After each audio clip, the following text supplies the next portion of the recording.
What holy crap moment got hidden from passengers on a cruise ship? A water pipe burst in a storeroom and soaked all of the spare toilet paper. This was on day 2 of a 14-day voyage to Antarctica. The cabin stewards had to swap around rolls of paper between low-use and high-use guest cabins, and it came right down to the wire. None of the guests found out or realized. Now, toilet paper is hidden in every cabin instead of a centralized location. Ship just arrived in Whittier, Alaska, the port for Anchorage, and an elderly passenger dropped dead while walking down the gangway. A conflict ensued between the port security and the ship's medical team.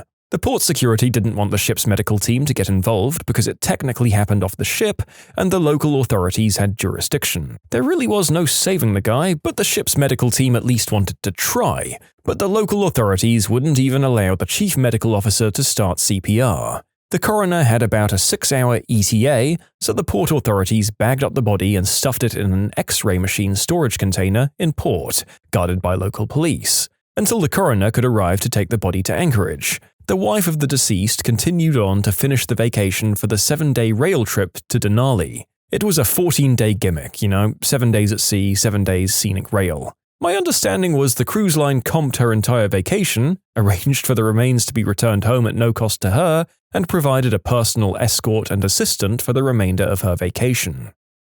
My oh crap moment was when I was hired for a ship on a 2-day notice as a trombone player. When I got on the ship, I found out I was replacing the guy who'd just passed away in a jet skiing accident in Nicaragua. Everyone in the crew knew it, and the last cruise's passengers knew it, and the entire band that I was joining was obviously traumatized. In the end, it became one of my favorite contracts, but the first few weeks were very difficult for everyone. Rest in peace, Bone Guy. I never knew you, but I know they all loved you.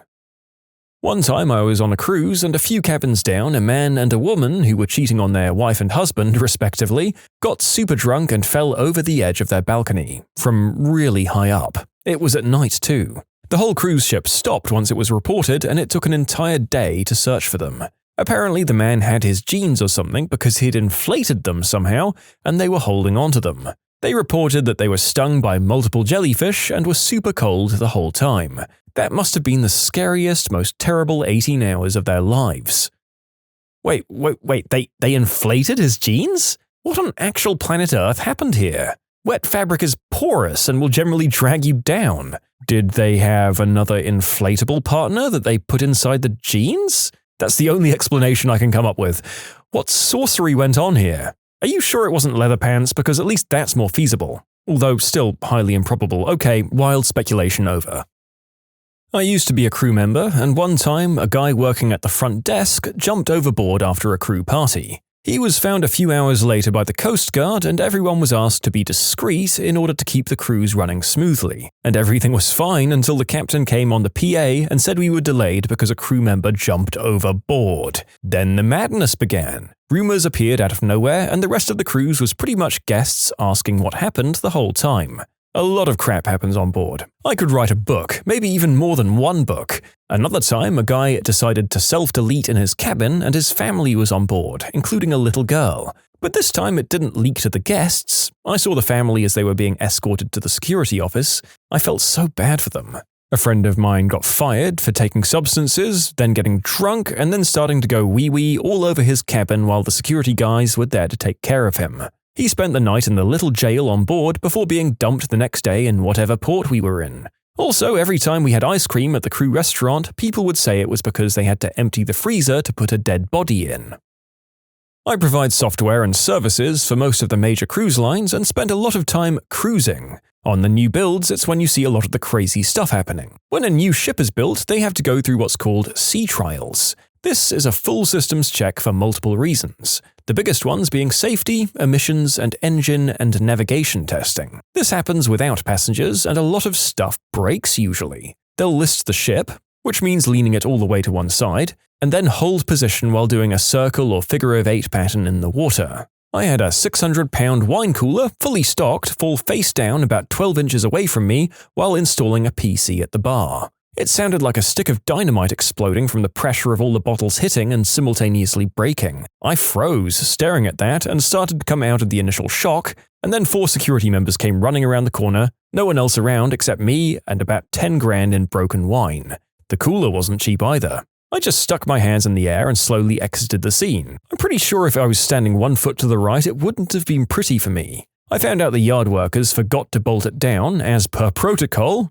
Whoops. Another story that comes to mind with passengers, travel agents, and the family was the first sailing out of the yard. A ship can hold about 4,500 passengers. She's a big girl and has 5 or 6 massive engines to power her. About 3 hours into the sail away, I heard a loud thump and massive vibrations all around. I was in an empty restaurant and saw plates and cups crashing to the ground from the vibrations. My first thought is always to see how the crew reacts. If they're calm, you can stay calm. If they freak out, you'd better start moving. I could see some concern, but they continued on with their business, so I followed their lead and continued doing my work too. About 3 or 4 hours after that, another loud thump and even more vibrations. Then silence. After speaking with a few crew members, I found out we'd lost 2 crew members in the initial incident, and now we just lost the rest. Whatever the reason was, we lost complete propulsion, and this beast of a ship was going to go wherever the ocean wanted it to. Passengers were notified that we would be running late, but to continue having fun and drinks were on the house. No other info was given, which was smart to avoid panic. About 12 hours later, a helicopter was on scene, in the early hours of the morning, dropping us down crates of engine parts, and a short time after that, we had propulsion again. The customers had no idea why we were delayed and didn't seem to care. Somebody shot at the navigation bridge of the ship from the shore on my last ship. The bullet bounced off and hit my colleague on the hand. No real damage, but it scares the heck out of her. She ended up going home for a few weeks. While we waited for the local police to come and investigate and take statements, guests were told we were delaying the departure to take on fresh water. I'm still shocked that that story never got leaked. Writing in 2018, all of the computer systems run on Windows 7, including all of the automation in the machinery space, security systems, fire detection systems, among other things. When Windows updates, it will restart the computers as it does with a normal desktop. Unfortunately, it can also take out every computer at the same time, and we're flying blind until it finishes. People may be more worried to hear that there's a hole in the hull, yet they're actually fairly common occurrences in older ships and easily plugged. Fires happen occasionally. The most terrifying was a crankcase explosion. The fire suppression systems are good at extinguishing them quickly enough though, so they're not even a concern to the crew, unless Windows is updating at the time. There are small fires in places like the kitchens that happen somewhat regularly. Most of the time they're controlled quickly and no one even knows what happened. One of the ships I worked on, a guest jumped off an open deck while we were at sea. He survived though. I think he was super drunk more than he wanted to end things.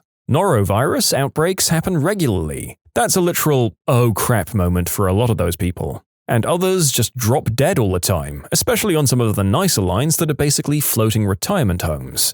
Ironically, it's when there's a survivable medical emergency that guests become aware of it, when they need to do an emergency evacuation either by tender boat or helicopter.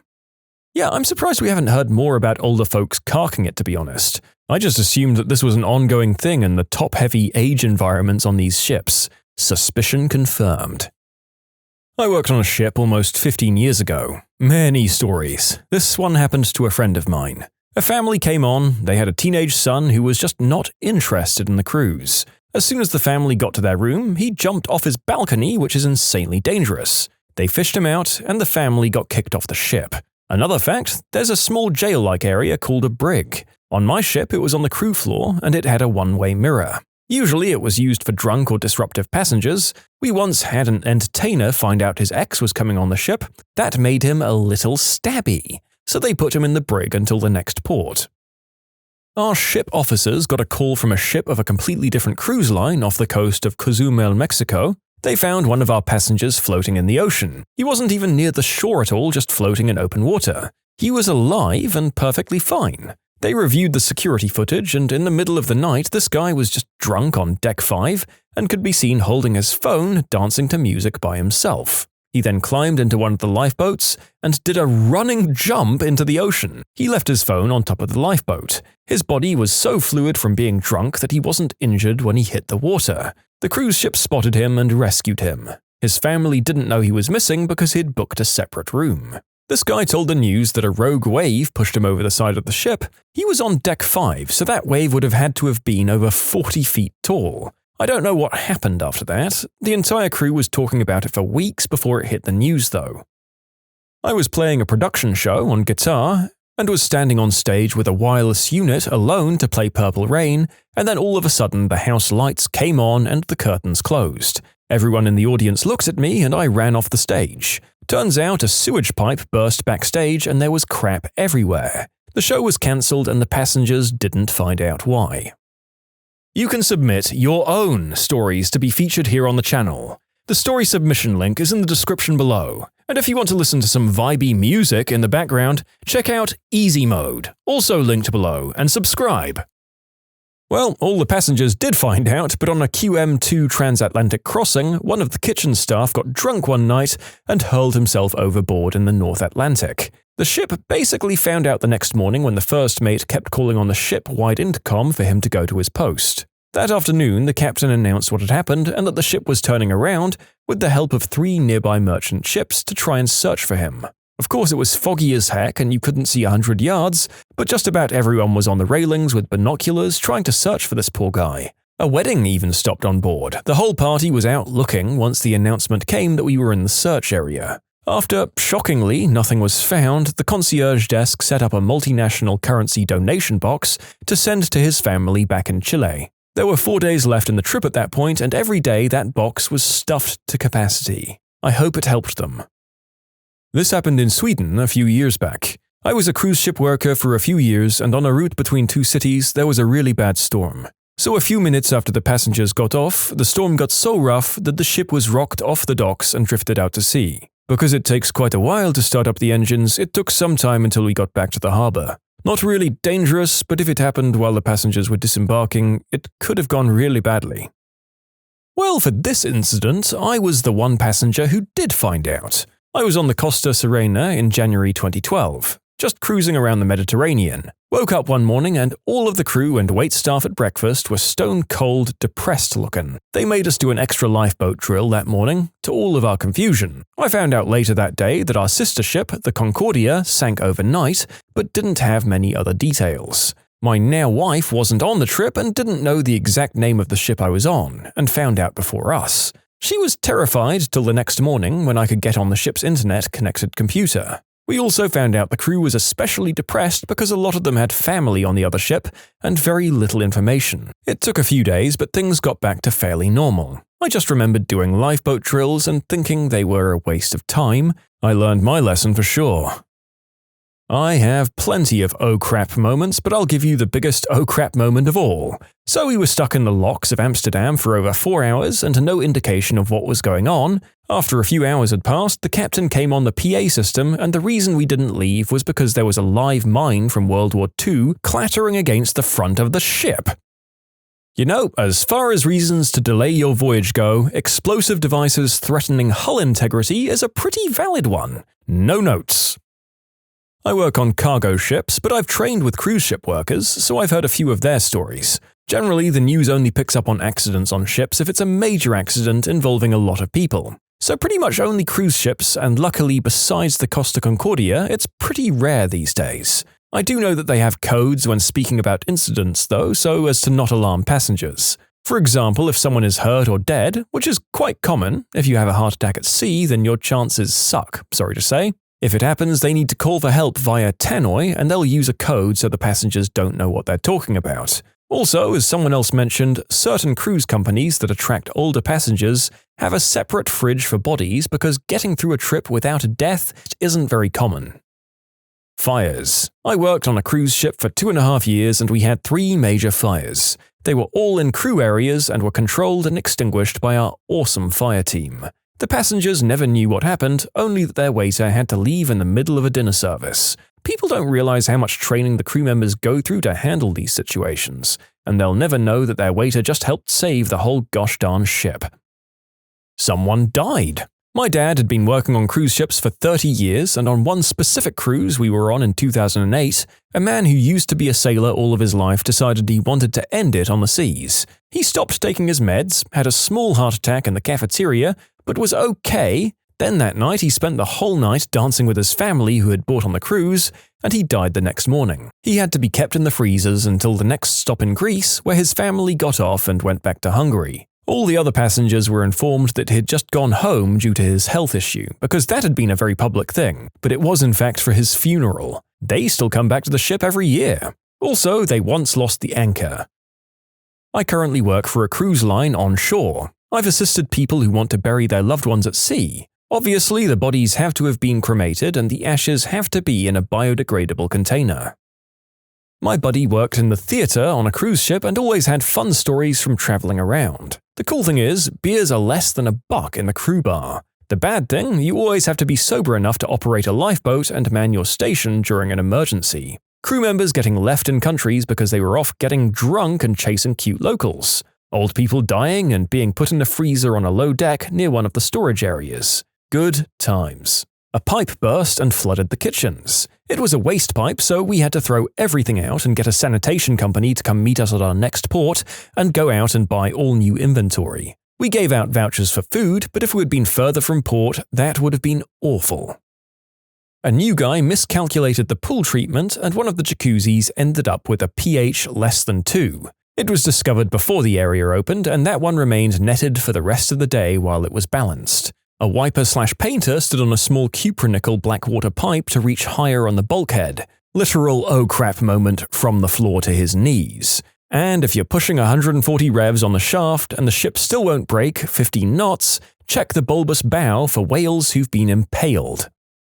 I am a cruise ship worker. First one is, we don't want you to know that we actually have more fun than the guests are having. Sure, we'll work the big white hot party that you're all going to, but once we finish our shift, all hell is breaking loose in the crew bar. Just below and to the sides of where you're sleeping, there are crew members doing the deed, smoking and drinking. Our beers are $1. No hard substances or spirits though. We also don't want you to know that all those funny jokes we tell you at bingo? Yeah, same ones are said every single cruise. That really funny answer you gave us about your wife during the happy couples game? Heard it. It was said last cruise, and the one before that, and the one before that. We're not allowed to bang passengers, but we do know all the nooks and crannies the cameras don't reach if we want to. There are morgues below deck and a jail cell, the brig. We get at least 3 deaths on board a month. Some people just go on a cruise to end things. And no, I don't know where Jack or Rose is. They're not real people.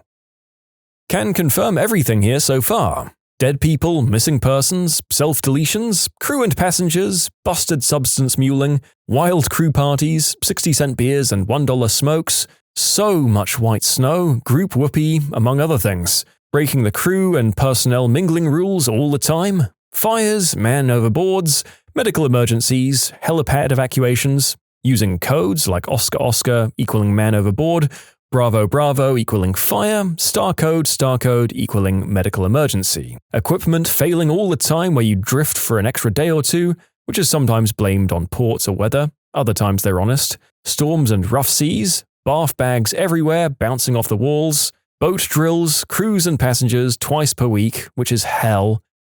Well, thank you for accurately summing up the majority of our stories here.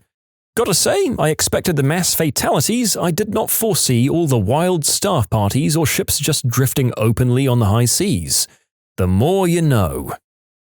I went on a cruise once. There was an infestation of lice and I got off at the first port and flew home. Carnival fully reimbursed me. A passenger went missing and nobody could find him for a couple of days. Turns out he'd decided he didn't want to live on this planet anymore, in the fan room, so everyone had been sucking dead guy air for a while. We definitely kept that one under wraps. But yeah, that's the only one that the crew kept secret. I do have some other crazy and funny stories about working on ships though. I was a musician, and one time a guest entertainer, like a fly-on act who joins the ship for a cruise to perform one show, thought he was frickin' Freddie Mercury and threw out his Digipack CDs like ninja stars into a completely dark house. It ended up clocking some old woman a half-inch below the eye, and she had to go to medical. The husband wrote the cruise director a very threatening letter, basically saying, "My wife almost went blind, so I strongly suggest you give us a free steak dinner. I'd usually be hungover, so I'd drink during the day to get over it. I'd go out in port and get smashed and come back. On turnaround days, the days where a new group of passengers arrive, we had to take attendance and do a life jacket demonstration. I was so hammered one time, I threw up in the stairwell as passengers were coming in. I somehow didn't get fired or even reprimanded, even though everything I chucked up was straight liquid and smelled caustically like alcohol. We all have small cabins in close proximity to each other. We usually keep a spare key under our nameplates in case we lock ourselves out by accident. One night I woke up to a fellow musician who didn't have a shirt on, peeing into my wastebasket in the corner. He was so drunk he thought my cabin was his, and he got the key from behind the nameplate and just decided to do it into the closest hole. I'm working on a cruise ship currently. One time we had to turn around to take someone to a hospital, and then there was a fire in the laundry room. It was also a pretty rocky sea. Also, people die all the time on cruise ships and the bodies are kept in a special freezer. I mean, you gotta do something with the body if you're at sea, right? I went on one of those overnight cruises to Bruges and we caught one of the sea men with his pants literally around his ankles as he was submerged deep in one of the waitresses. We skedoodled the heckaroo out of there and later found out it was actually a couple who were on the cruise as passengers and were role-playing, and that we'd actually barged into their cabin by accident while drinking. What's the most hilariously useless magic item you've ever had in Dungeons & Dragons? In my last campaign, my players got a hammer that shoots confetti and makes a party blower sound on crits. A dramatic moment happened where he had to put his pet owlbear down, as it was morphing into a monstrosity because of the big bad evil guy. Because the creature was on the ground morphing, he auto-crit. The beast lies there, writhing in pain, trying to hold on to its own self for as long as possible. You lift your hammer solemnly into the air, feeling the weight of not only the weapon, but the situation. As you bring it down, you feel flesh give as the skull has been pulverized from the transformation. The sound of teeth clacks against the ground, echoing in the room around you. The party looks at the ground, and a moment of silence consumes you all. So I'm doing my second video on Dungeons & Dragons stories in 2 weeks, don't hate. And yes, every time the chance to do this comes up, I'm going to leap at it like the hyper-obsessed nerd that I am. The +3 sword of Edward Tumbleton slaying. Edward Tumbleton was a tailor in a nearby city. They discovered a sword that was very effective at killing him. Just him. Neither the party nor any other person on the planet had any reason to kill the guy. The party ended up killing him by blowing up his shop with a fireball. The sword was never used. Poor Edward Tumbleton. I think at some point he got on the bad side of an artificer who told him, "I have a sword with your name on it," and it turned out to be true. Gave my party a sash of swimming, see retextured aquatic cummerbund. They put it on the donkey pulling their wagon and promptly forgot about it. I haven't though. 2 years later, I haven't. Haha, still waiting on the moment that the donkey will be the only one to survive the flood. The donkey is going to get sold or killed, and they won't remember the sash of swimming. That's what my party would do. The mug of pea warm chongo. Turn any liquid that enters its internal volume into, you guessed it, warm chongo, the temperature of fresh pee-pee. They threw it into the sea, and yes, while it would eventually produce an infinite amount of PWC, it didn't produce it faster than the various flora and fauna of the sea could consume it as current carried it away. The toils of all that be. Help not the primal fault. Rivers flow into the sea, yet still the sea is salt. I used to love making magical items that were off the wall. I felt like the game's items didn't reflect the silly stuff someone would make if they had the time and manic attention to detail. There's a devil called Chiton. It's chain-wrapped, chain-swinging, freaky, pain-loving Hellraiser type. My party fought one in a dungeon. He's wearing a unique amulet that makes chain. You place a piece of chain on the surface and the amulet starts slowly, magically generating a chain of the same dimensions. It only makes 10 feet a day, but over time you could make a few gold selling mundane chain. I just thought it was thematic and interesting. The party left the dungeon, went to town, found a smith, and poured their entire life savings into making 2 links of solid gold chain that would make Flava Flav weep.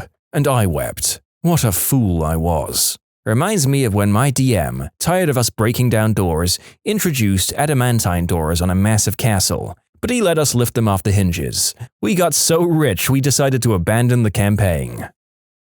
I gave one of my players a delicious magical sandwich that regenerated itself each day as long as you didn't eat the crust. It didn't offer any benefit when you ate it, it was just an infinite sandwich. That sandwich became a character in and of itself. The amount of time that was spent talking about the sandwich, its contents, the flavor, etc. was crazy. Every player described how their character would ogle the sandwich whenever it was brought out. That character is gone now, but she kept that sandwich right up until retirement. She spends her time in Candlekeep Library, devouring knowledge and also the sandwich. Wait, as long as you don't eat the crust, what if you cut it in half and separate the two halves? Would each half generate a whole sandwich as long as there were no bites taken out of it? It's the deep philosophical questions like this that keep me coming back to Reddit. Yeah, there are any number of minor items in D&D that are capable of changing the course of human or humanoid development when you think about their broader implications, if they were used to their best effect instead of just by a random bunch of idiot heroes. Fun stuff. Ring of fire detection. Range? Touch. I had a merchant selling some knickknacks, and one of them was a ring of fire identification. If you pointed it at something, it would declare in a loud, clear voice, "Fire," or "Not fire." Obviously useful when facing illusory flames, but for some reason the party didn't spring for it. A fire distinguisher? A rope that couldn't be tied, not even for a second. They were facing a dragon who loved puzzles and eating non-dragons. They gave him the rope and made the deal that if the dragon couldn't make a knot within an hour, then the dragon would need to let them pass through. Our party's DM gave us a magical, mysterious bag. When we opened it, we pulled out a turtle. We reach in again, thinking there must be something else to this bag. We pull out a rabbit. Still thinking that there must be something else, something more meaningful to this item, we reach in again and pull out a 9-foot-tall deer. It really was just a backpack that lets you pull out random animals. My bard proceeds to use Speak with Animals, then charms the deer to let us ride him. We named him Preston, and he's been our ridiculously massive means of transportation ever since. The Rod of Irony was a fishing rod that you could only find by fishing it up. Using it only fished up more rods of irony, we used them for firewood. I'd become a fishing rod salesman.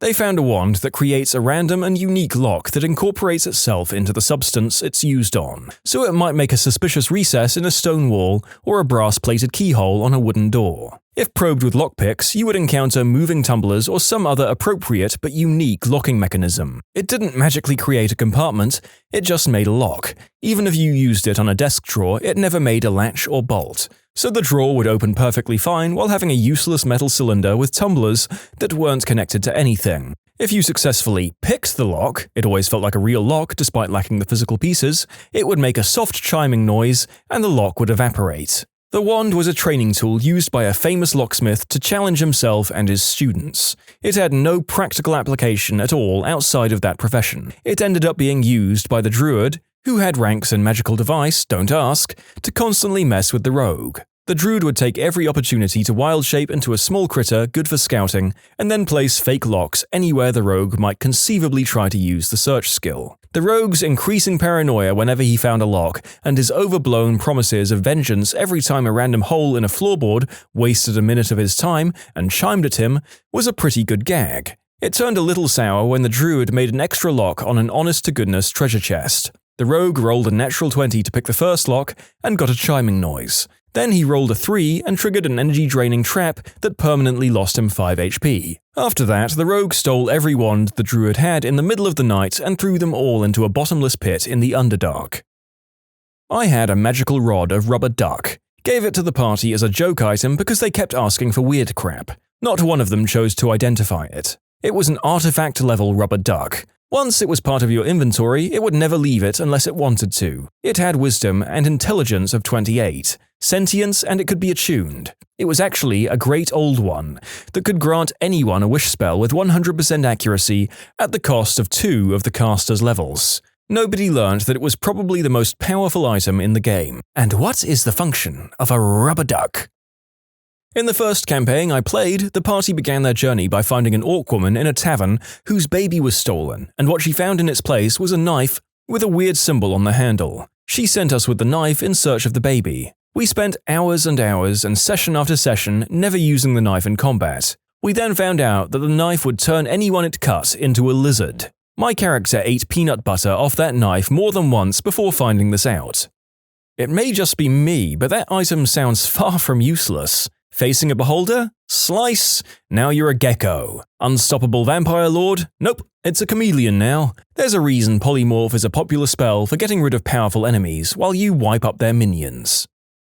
My party has been carrying around a wand of disguised self they found in a magic store bargain bin for over a year and haven't used it yet. Except that's not actually what it is, hence why it was in the bargain bin. It's actually a wand of this guy's elf, which once a day can summon an incorporeal elven servant to carry out a simple task for you. I was so happy with myself for coming up with that one, and so sad they never even tried to use it, so the pun goes unheard forever.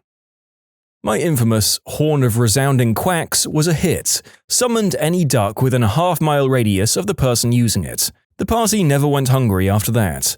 For clarification, it was indeed to call any and all ducks within the half-mile radius, but it wasn't a matter of instant teleportation. The ducks have to travel, but do so willingly, answering the call of the horn. Poor ducks. If you're an evil DM, you can get them used to it, so they never bring food anymore, and then they put them in a duckless place. Have fun starving, boys. Depends on how you read it. Summon as in any duck within a half-mile is summoned to you, there need to be ducks, or summon. Within a half-mile radius around you, a duck is randomly summoned. If there were no ducks before, there is one now. It might be out of your sight, quacking, or standing behind some rocks a quarter-mile away, but it's there nonetheless. Congratulations! The ethereal plane, the seventh layer of hell, and the deadly ruins of the great archwizard Asgordon are now infested with ducks, because your gosh damn bard kept blowing the horn every 3 seconds. I could see this. Some evil demigod lording over his demon minions, sneering as fire and smoke swirl around him, and then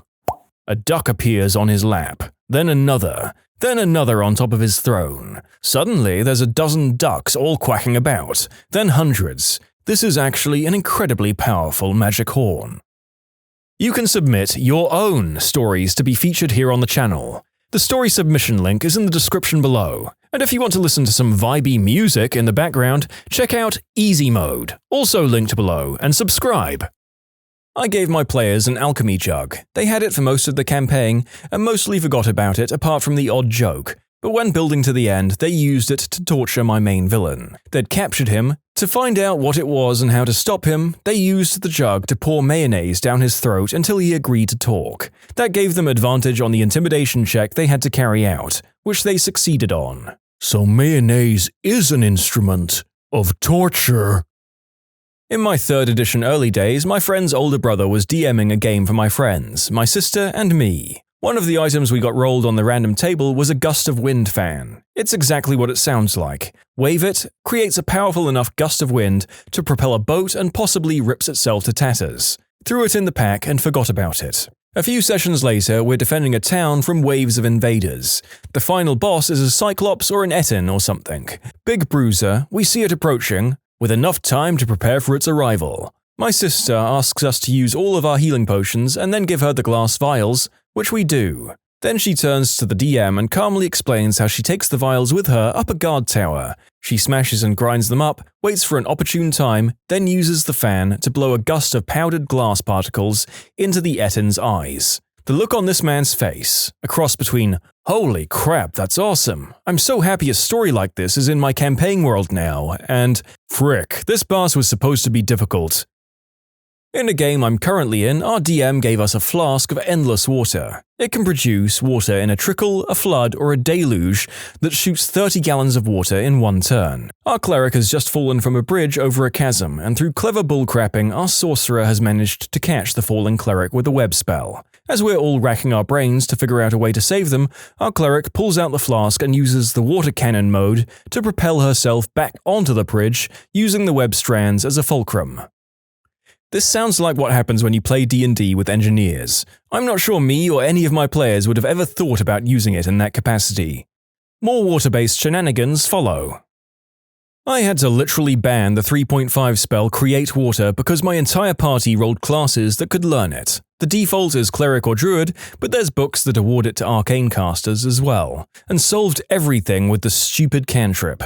It would blow your mind how many puzzles, traps, combat encounters, and social situations can be solved by liberal application of magic water. Someone refuses to talk, waterboard them. Pressure plates might be down this hallway, set them off from distance with a flood. there's a locked anything. Break it by dropping water from a height. Ambushed, turn the road to mud and run away. Setting an ambush, turn the road to mud and wait. Starving, you can survive for 10 days on just water. Need to escape from a conversation, a pipe bursts, and the building floods. The list goes on. Turns out physicists and engineers can turn a cantrip into the power equivalent of a 9th level spell, given enough thought. I have an idea for my next character now. Your party and DM do have to be on board for this to work. We would literally spend half of a 6-hour session doing math and digging through the books in order to make this kind of thing happen. We found it fun. Most tables likely would not find it fun. We ended up with Excel sheets for things like newtons of force in terms of D, X, and air expenditure by race in terms of volume per hour, accounting for increased and decreased size categories. They did all of this to justify plans like shrinking themselves down, jumping in an extra-dimensional hole with fixed dimensions, and mailing themselves into a building. Yes, there was an easier way. No, it wasn't as much fun. The ban was fairly well agreed on eventually. The cantrip shenanigans were amusing for a few weeks, but they ultimately got tired of already having the solution to every encounter, and we agreed to limit its use out of combat, non-encounter scenarios. You want to create a slip and slide to navigate a wizard's tower? No. Once my party got a huge, beautiful magic sword which was improperly identified as a sword of ogre slaying. Instead, it was a cursed sword of ogre saying. Whoever wielded it would only be able to yell, "Ogre!" at things. Several adventures later, they were attempting to catch a thief who was evading them. They came up with the brilliant idea of setting the sword as bait and just going about their business. Sure enough, sometime later they heard, "Ogre! Ogre! Ogre!" ring out through the town, and they caught him without consequence. Reminds me of the Ring of Hunan influence from volume 3 or 4 of the Encyclopedia Magica from 2nd edition AD&D. Whenever attempted to be used, it caused a painful burning sensation in the user's mouth that could only be removed by consuming 1d4 plates of rice. The Ring of Hunan influence. This jade ring is decorated with oriental characters including Fu Manchu and Charlie Chan. It affects all food eaten by the wearer. There is no noticeable change in taste, but 1 round after being eaten, the food begins to burn for 1d4 HP damage per round. Water only makes the burning worse. Plus 1 HP to the damage for 1 round. Only eating 1d6 plates of rice will ease the pain. However, no matter how much food is consumed, the wearer still feels hungry an hour later. For anyone who doesn't know, Hunan is a Chinese province known for their hot and spicy food, which I assume this is a reference to. Not while I was DMing, but my favorite useless magic items to this day are the Boots of Quickstep. Once per turn, you may click your heels as an action, to gain an action. It resulted in my character beginning each of his turn clicking his heels. It was marvelous. Once had my party find a magic spoon. It emitted a terrible aura of dark illusion magic, and merely holding it filled players with a sense of dread from its sheer chaotic energy. Its in-game abilities? It worked like a fork instead of a spoon. The arcane spork of +5 anxiety? Let it be known that the narrator is cackling maniacally and writing down magic item ideas while writing this script. A modified version of the 5e wind fan that only works once a day and immediately looks tattered after use, so you can never use it multiple times, but it only works once every 24 hours. Now, it sounds like a not bad magical item, but the only times it's ever been used is to show people what it does. So an NPC says, "Hey, what's this fan do?" The player grins, "I'll show you." Useless gust of wind noises. It happened 5 times and then it got sold off to the underground scrapper they were working for.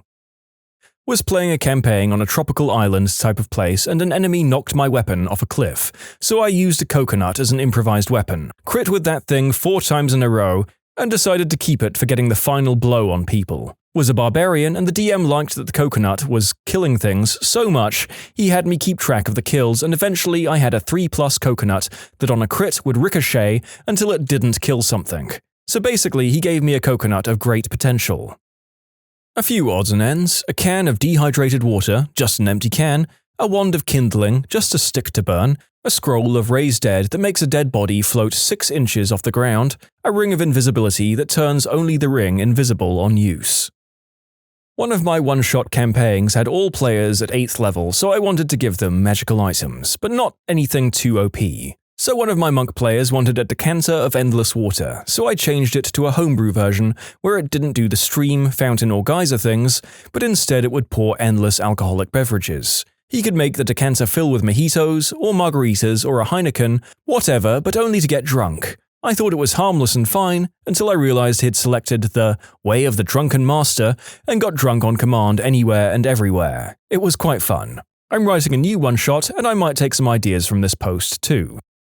A DM once gave our party a mortar and pestle that let us grind out spices in fairly large quantities. We were supposed to use it as a hook to get involved with an army. It would have let the cooks keep the soldiers happy and put us in good graces of a local lord. Instead, we wound up completely abandoning that questline, setting up a spice shop, and went into business. It was supposed to be a one-off adventure, but we had a great DM and it turned into the best long-term campaign I've ever played in. It had a court intrigue, assassination attempts, war, curses, everything you could want. It ended when we all went our separate ways at the end of high school, with one of the business partners, human, dying of old age, another, elven, selling his shares of the business to the dead one's heirs to retire, and my gnome faking his own death and leaving town to avoid a jealous husband, literally riding off into the sunset on a flying merchant ship. Man, you know how much spices cost once upon a time? More than their weight in gold. Saffron is still worth more than its weight in gold now. A quill of penmanship and literacy allowed any creature to write their thoughts down in perfectly legible common. A rogue in the party was obsessed with capturing different creatures and monsters to learn their thoughts, only to find that most animals just wrote onomatopoeia versions of normal animal sounds, like roar or quack. The party was sick of it and in a later adventure agreed to trade off the quill to a half-orc bodyguard in exchange for information to ambush one of the campaign's villains. The half-orc would become a Thomas Paine-like thought leader, and his first 2 books were dedicated to the party. I got a corncob pipe that made bubbles. Seriously, that's just it. Just bubbles. They didn't put people to sleep, they didn't explode under flames, nothing. Maybe it would make someone's eyes burn if they rubbed it in. We were assaulting a town and I was part of the crew taking the gatehouse. We barred the windows and doors and I put the pipe under the edge of the door and blew it like I was inflating my own life raft in the ocean. Soon, bubbles were pouring out at the seams and the guards inside were panicking hardcore. One of them tripped on something and hurt himself on his own weapon. Once we opened the door, they came stumbling out and we cut them down while they were disoriented and distracted. Shortly thereafter, I traded the stupid pipe for various types of arrows at a Fletcher. I had that damn pipe for a long time and only used it once. We were playing through a pre-made campaign. At one point, the players retrieved a magical artifact, which turned out to be an orb of control dragons. It does exactly what you'd expect. In theory, it could have been very useful, except no dragons were showing up in the campaign, so it was basically useless. It did, however, lead to a running gag where our most paranoid player kept attempting to control dragon random NPCs to see if they were secretly dragons in disguise. Belt of teleportation that only transported the belt and the pants of the wearer to an unoccupied location within 60 feet of the user. I put it in as a gag, but the players started using it to startle opponents by teleporting pants just above them. The shenanigans increased when they discovered the belt also teleported whatever was in the pants' pockets. My groups have a tradition of gifting players useless magic items with a birthday theme on their in-real-life birthday. 2 of the favorites that I bestowed so far include a pair of boots that dropped streamers everywhere he walked and a ring that turned the wearer's poop into chocolate cake, which could be eaten to regain 1 hit point. Why did you name this ring of healing poop cake? The Chocolate Fudge Maker. My DM gave my character a glove that when the word bravo is said, emits the sound of applause. My friend's character used it intentionally to blow our cover infiltrating an enemy stronghold because he wanted to fight something.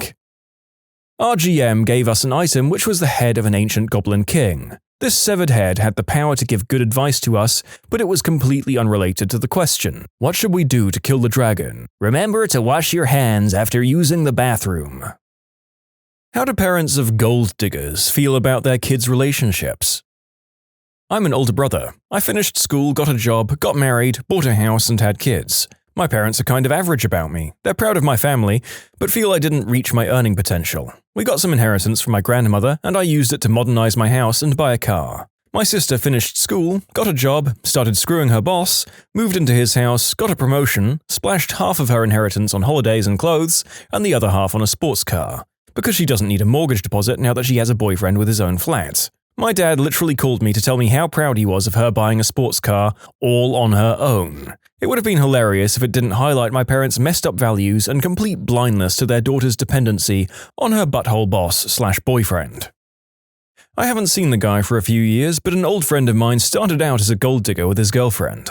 He started dating her 4 years ago because he found out that she was rich. The dude came from a broken home with some really messed up parents. He also had ADHD as well as a couple of other learning disabilities. Quit high school in grade 11, but started dating her shortly before that. Her dad was filthy frickin' rich, as he had a lot to do with the mines in the area. A CEO in a huge mining town. He was seemingly mooching at first, didn't go to work, didn't do anything but drink and do substances with his girlfriend. More than once I heard that the father was going to kick him out, but was persuaded by his little girl not to. He eventually falls for the girl and not for the money and decides to take it upon himself to change. Out of nowhere, he says, "I want a job, I don't care what it is," to the girl's dad, and her dad puts him to work. Now, when I knew him, he was famous for his work ethic in intensive labor jobs. Dude was like the freaking Energizer Bunny. He worked his butt off, earned his promotions and went back and finished high school, completed 2 trades, and the two of them bought a house together. To my knowledge, he rarely drinks and hasn't touched substances since he started working. I was pretty surprised because when I went to school with him, he caused nothing but trouble.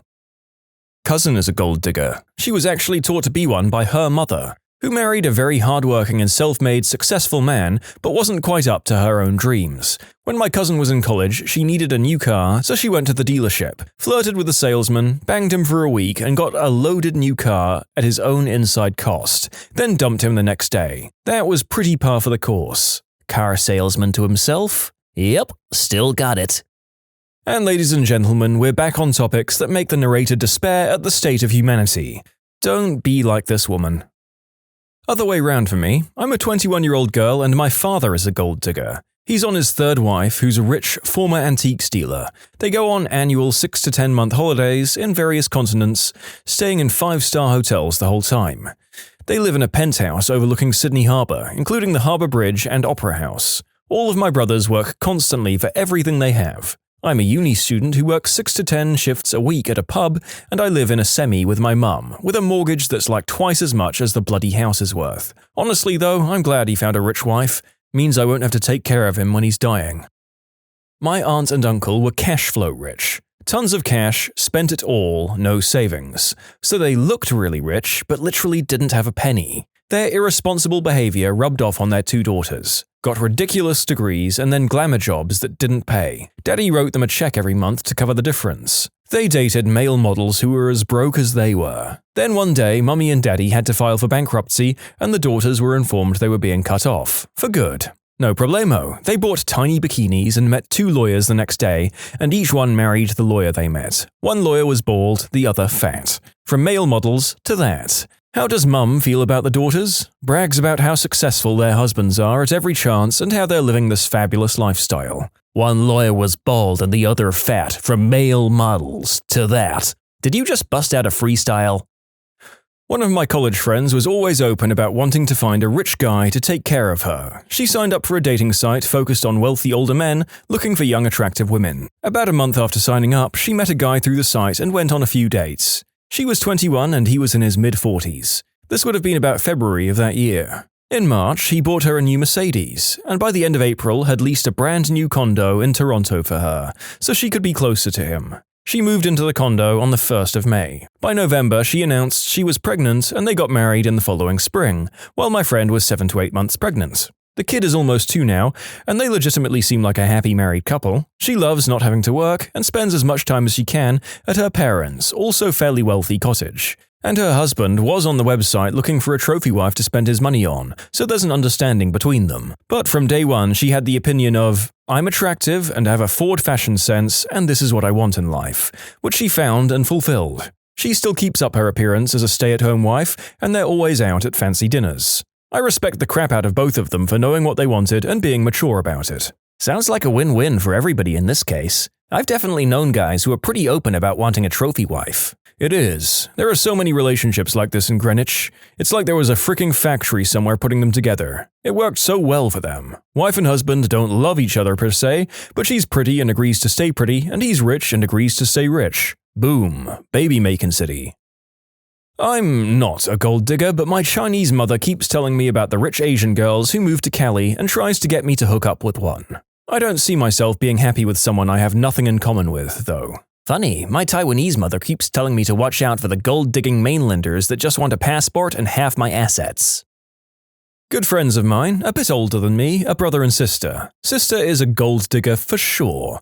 She's on her 4th marriage to a millionaire. They came from humble beginnings. The dad owns his own business, but is very middle of the road, middle class. The parents help the brother out a lot with money, and the sister constantly talks crap about him because of it, considers him a leech on their parents. Of course, the brother resents the sister for never having worked a day in her life, but vacations in Europe once a month. Thought I would answer because it's an interesting dynamic to have witnessed. People are very harsh in their judgment of who they consider gold diggers.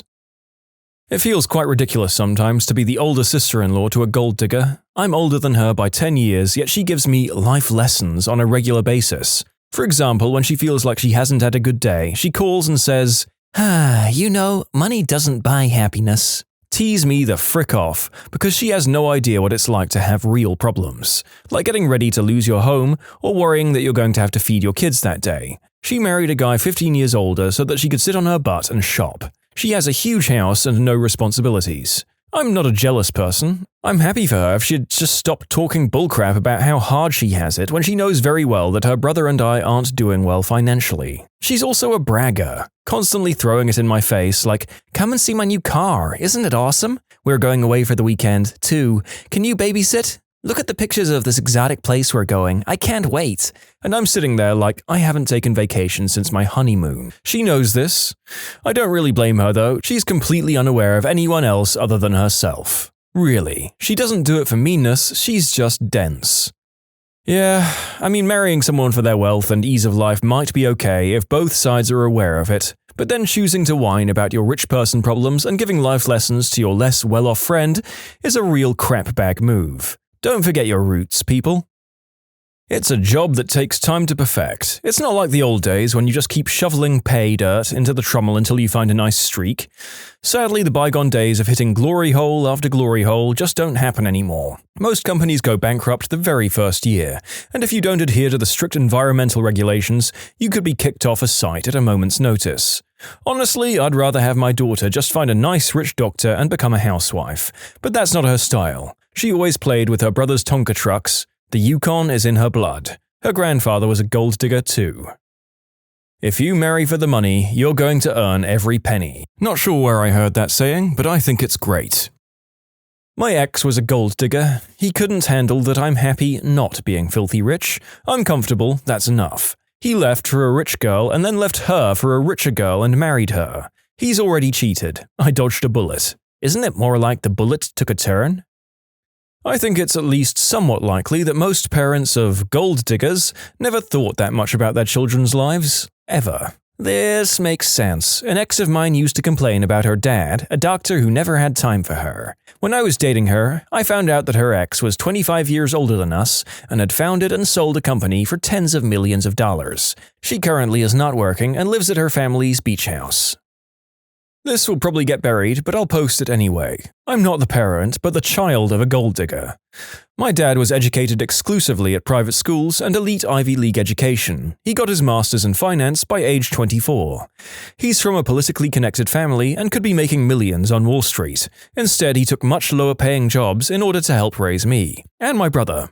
My mum has her degree in art history. She dumped her previous fiancé and met my dad while celebrating that she'd dumped her old flame. They got married and within 9 years they were divorced. I constantly heard them fight about how my father wouldn't give her some spending money. He repeatedly told her that if she'd like to spend money, that she had a degree that she could earn her own with. This was not acceptable to her, so they got divorced. Within 2 years, my mum was remarried to a doctor and quit the job she had since doctors' wives don't work. Within 3 months, the marriage fell apart. Throughout my upbringing, my mother constantly beat it into me and my brother's skull that you should always have the finest things, never settle. She would always make comments in private about how people didn't always look their finest. This was in spite of the fact that she refused to work a job that was beneath her. To my mum, how something makes her look is infinitely more important than anything else. Her new fiancé is awesome and he's the VP of a branch of banks. She spins this as, he's the VP of a bank. She would always brag about where her husbands, at the time, were educated.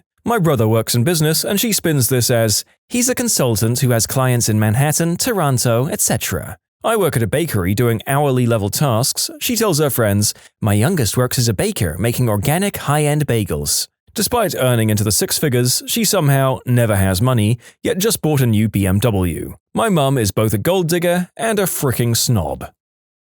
You can submit your own stories to be featured here on the channel. The story submission link is in the description below. And if you want to listen to some vibey music in the background, check out easymode, also linked below, and subscribe. I have a brother who tried to be a gold digger. He met a girl in the then AOL chat rooms. She lived in the next county. They got friendly and started to meet together on a friendly face-to-face basis. At one point, she invited him to her home where she lived with her parents. This is when my brother discovers the girl's family is rich. They lived in a giant mansion, lots of acreage, servants, and had a huge game room, complete with pinball machines, video game machines, a jukebox, etc. The girl's father, as it turned out, once owned a company that distributed classic TV shows for syndicated reruns on TV stations all across the country. I say once owned because he had it sold for the sum of $200 million back then, and the girl was an only child. Hence, she stood to inherit everything of her father's someday. My brother was excited, even knowing her only a few weeks, in spite of not being in love with this girl. Behind her back, he was talking marriage and living in the lap of luxury for the rest of his life. How he had made it if he played his cards right. Unfortunately for my brother, the girl was of a very liberal persuasion.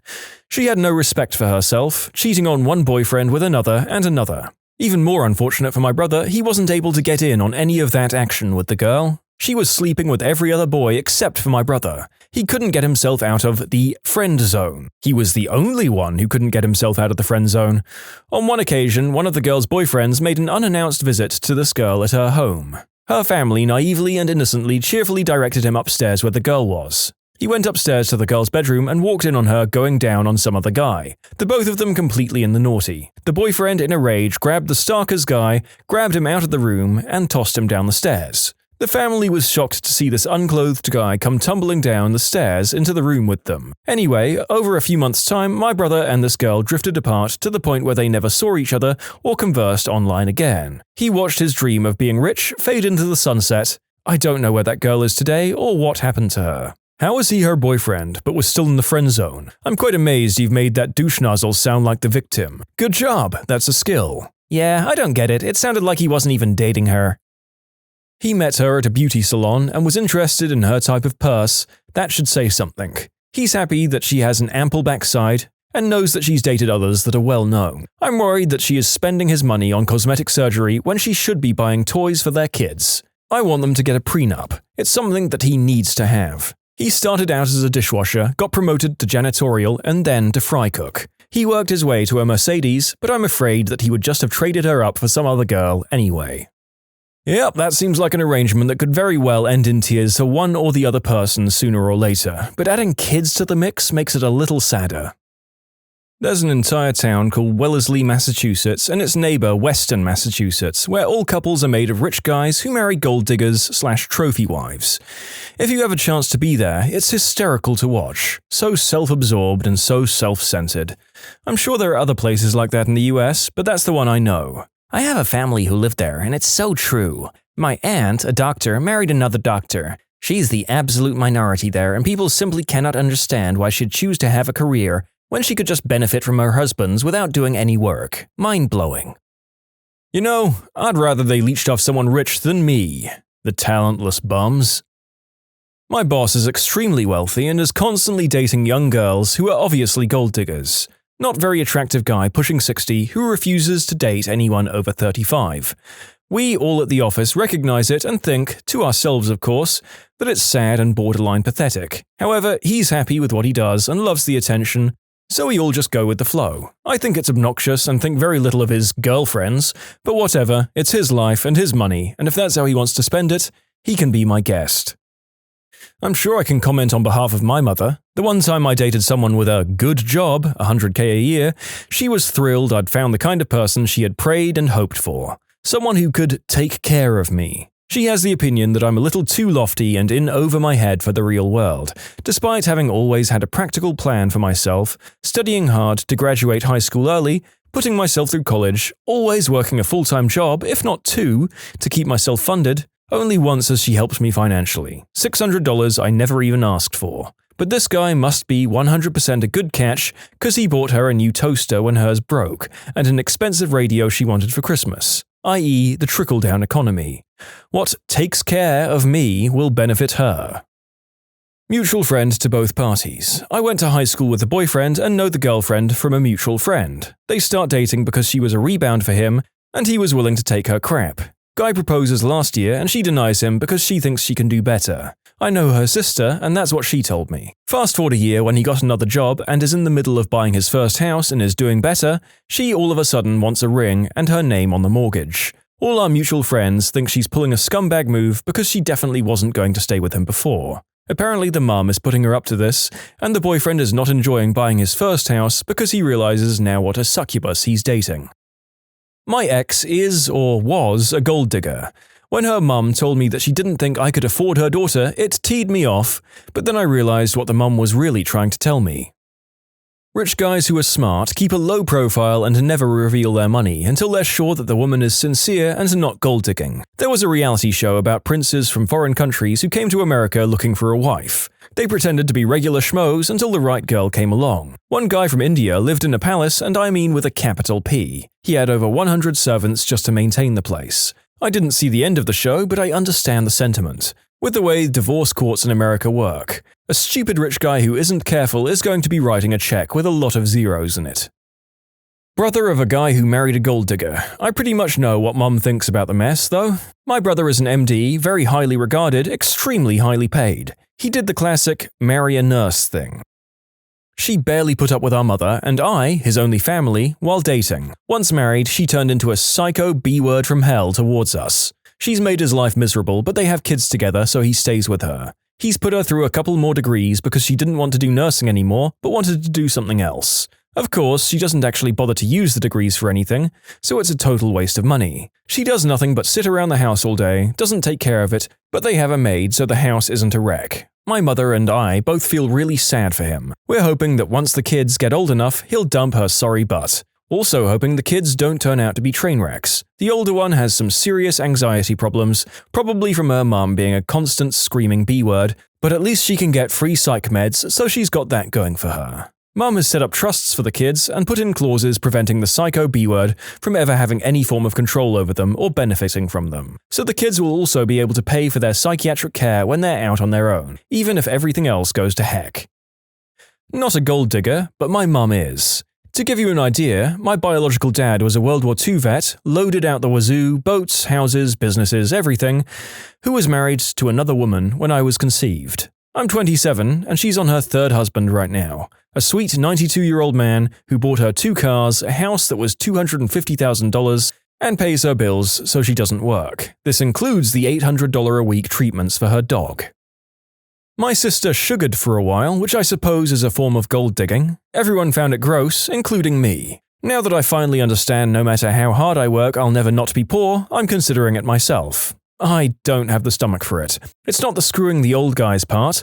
I actually don't have much reaction to that at all. It's that there's a whole lot about it basically play acting as what every horrible man on earth expects a woman to be, and I just can't fake that. It's gross for one thing, obviously, but it's actually a lot of work being that kind of woman when it doesn't come naturally to you. Sugar babies earn every penny of that money tolerating these stupid, annoying old men. I suspect I went to school with many gold diggers. I went to an expensive private high school, so I suspect my former classmates are used to a certain lifestyle. I have them on Facebook, and I've seen 5 of those girls marry much older gentlemen. I want to believe there's more to the relationship, but they're fairly attractive, and their husbands are much, much older. Their wedding pictures, however, are quite pretty. I used to be friends with this girl. She kind of had ugly duckling syndrome. She was cool to be friends with, but she just wasn't someone you'd want to date. She was really into sports and kind of one of the guys. About 6 months after high school, she turned 18. Then she had this great boyfriend. All of the girls talked about how awesome he was and how he had a pool at his house, had a couple of nice cars, etc. We all go to this party at this guy's house and we're hanging out around the pool, and this guy in his late 40s, maybe early 50s, comes out and starts talking to us. I thought it was her dad or something. She walks up to him and sticks his hand in the back of her bikini bottoms, and she playfully tries to pull away, but they make out. Pretty mind-blowing. Turns out this guy just retired from the Marines and was her dad's commanding officer. Next, all of her friends are hooking up with military retirees. I think him and her got married a couple of years later. My boyfriend's sister is 100% a gold digger and daddy's little girl. She married into a wealthy family at 25, divorced him, ka-ching, then married his best friend who was independently, and much more, wealthy. I guess she had to change her plans after her lucrative philosophy degree didn't work out. My niece married a guy she met at high school because his family was loaded. His dad died not too long ago and they inherited $272 million. I can't say I'm pro-gold digging, but damn. Who is that guy or girl that you work with? In my office, it's the "I took the liberty" guy. You come back from lunch and your desk is cleared of the project you had been working on. You run to the bathroom and find your freshly poured coffee replaced with your washed, empty mug. As you dare to say, "What the hell?" he comes around the corner of your cube. "I took the liberty of straightening up your work area," and gleefully moves on to ruin someone else's afternoon. This can also be called the Helperton. That's when you go into his office and take the liberty of turning every single thing upside down.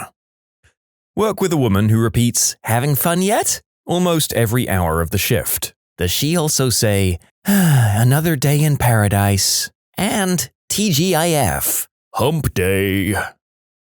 There is this one man in the office, I'll call him Tim. Tim is a very elderly and angry man, known for this woman's cardigan he wears every day, as well as his many heated conversations, of which the snippets are pure gold. Last week, out of the blue, he proclaims he was up to his knees in blood while on a phone call. Yesterday, he said he would rather be doing blow down the streets of New York. One of my favorites included, "Sometimes in life you're the chip, sometimes you're the dip. I love and fear Tim." Detox caseworker here. I work with that girl who talks about her failing marriage, how much she hates her kids, and how much she hates working where she works. She's a very odd person. One day she loves her husband and talks about how much of a god he is, yet she hates her marriage. She talks about what little SOBs her kids are, yet she wants another one, making it 6 children. Lazy as frick, and she's that girl at the yearly Christmas party where she's the only one that goes over her limit and starts spilling secrets people have told her. Not to anyone's surprise, she's gotten many of her co-workers to hate her guts upon walking in the door. Why do social services workplaces always hire the crazies? Does someone in HR say, "Oh yeah, you came to the interview with mismatched shoes and a transformer in your hair, you're caseworker material"? Trust me, I'm a caseworker, no one wants this job. It's hard as frick and emotionally taxing. We have insane turnover, leading to some questionable hires. For some reason, social workers are enshrined in my mind as being very level-headed, if bureaucratic and dull people. Maybe that's Hollywood influencing me. So there are nutters among them, I guess, judging by those last posts. My boss asked me what my Christmas plans were. I told him I'm Jewish. He, in all seriousness, asked me if I would be more comfortable in accounting. Do you work for Michael Scott? Is he Jewish? That sounds like something any number of funny Jewish guys I know would kill to deadpan. A salesman who occasionally comes through and hassles us. The first time he asked what I was working on, I didn't realize what he was up to. I thought he needed help with something, and of course, I'm glad to help. He keeps asking things like, "You're not busy. You don't have anything going on?" It seemed odd how many times he asked, but still, I'm thinking he wants help, is trying to be polite, and is worried he's interrupting me. I get started on what he asks, and he leaves. Next thing I know, my boss arrives asking why I have nothing to do. Thankfully, my boss is pretty cool, so nothing bad happened. The salesman is not our boss or even in our department, yet he occasionally comes through checking on us and asking things like, "Why does that job take 2 people? He's such a prick. If he was doing his job, he shouldn't have time to nitpick. He's trying to make himself look good by making everyone else look bad. Unfortunately, he will probably end up being middle management. Most bosses love suck-up snitches and don't realize the rat doesn't do their own job efficiently." There's a dude that watches videos of God knows what and screams along to them. I think he's watching wrestling or maybe boxing or something, because every now and again he'll just shout, "Oh, put him on a body bag!" or "Oh, Queen, B!" and start dusting off his hands loudly and laughing. It's fricking bizarre. The guy that I work with has only one eye and can drive a forklift better than I ever could with 2. Great guy too. But how does he wink at cute girls while he's forklifting? Every single day, he comes in and spews some bullcrap. He's just invested another $175K in some property, he just had a genius moment on the way into work, and will now be able to solve the energy crisis. He's just met some famous smart person, like Elon Musk, who said he was the smartest person they'd ever met. This isn't occasionally, this is all the time. Literally every single day. You can't even talk with this guy. It's so irritating. He follows me everywhere, and you try to have some normal conversation and he just spews more bullcrap.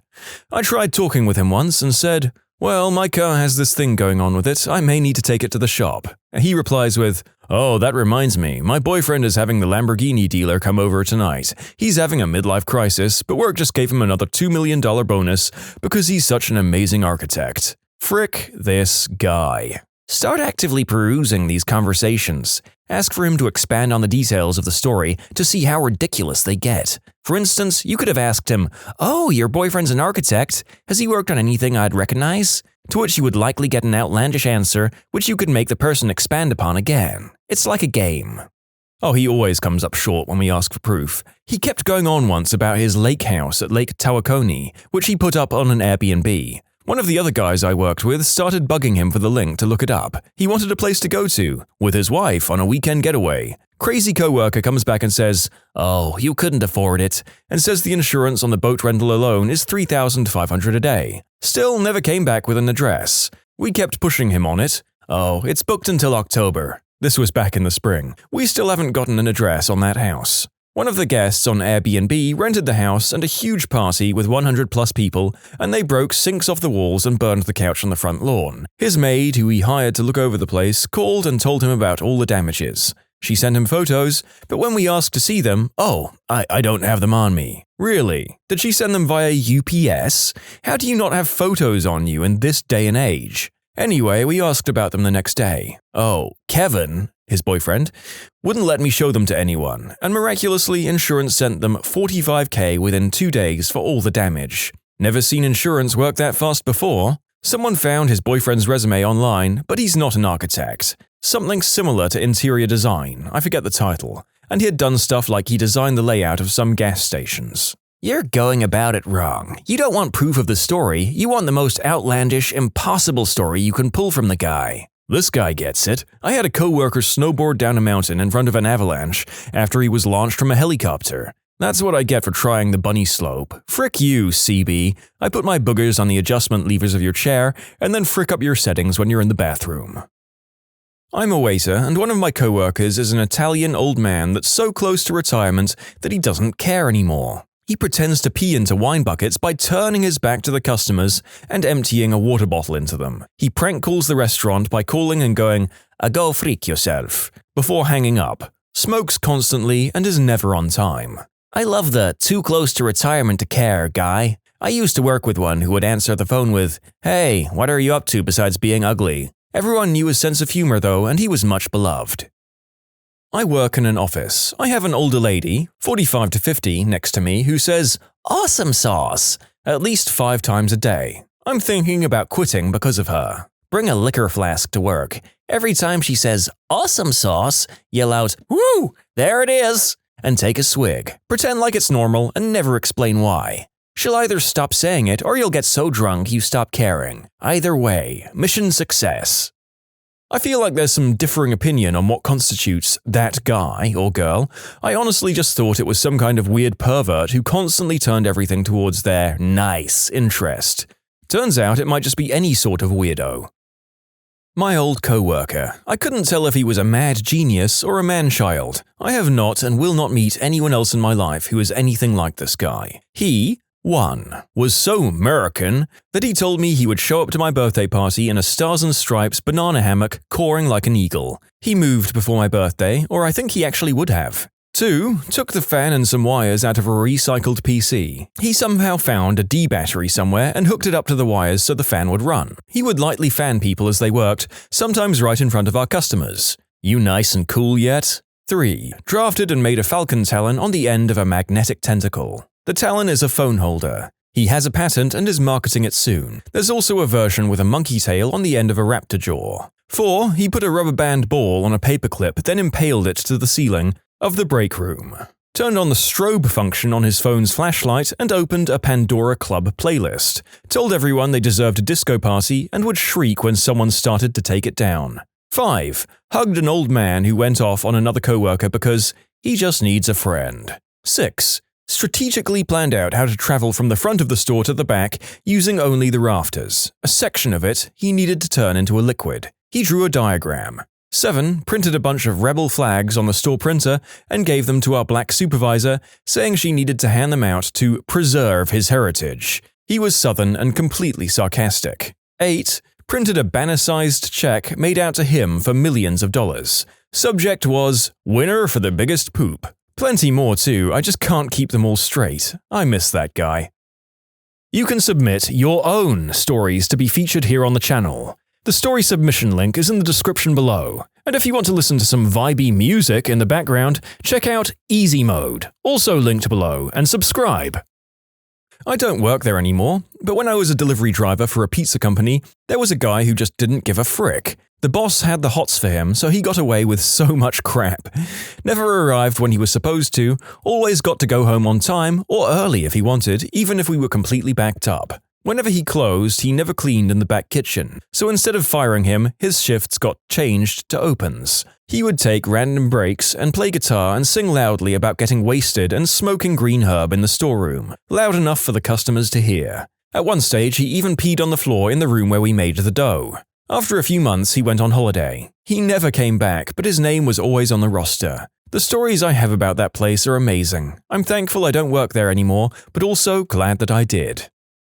Worked or trained with a lady once who said bonus in place of any kind of hooray type statement. I just found $1 on the ground. Bonus! I'm taking my girlfriend out on a date tonight. Bonus! I just purchased a delicious beverage from the vending machine. Bonus! I didn't get hurt doing this mildly unsafe task. Bonus!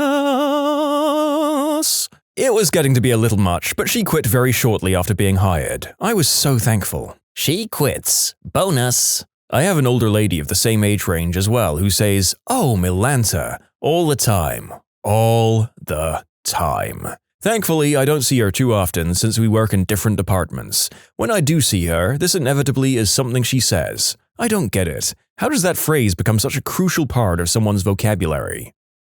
Oh man, we have the over-opinionated oversharer.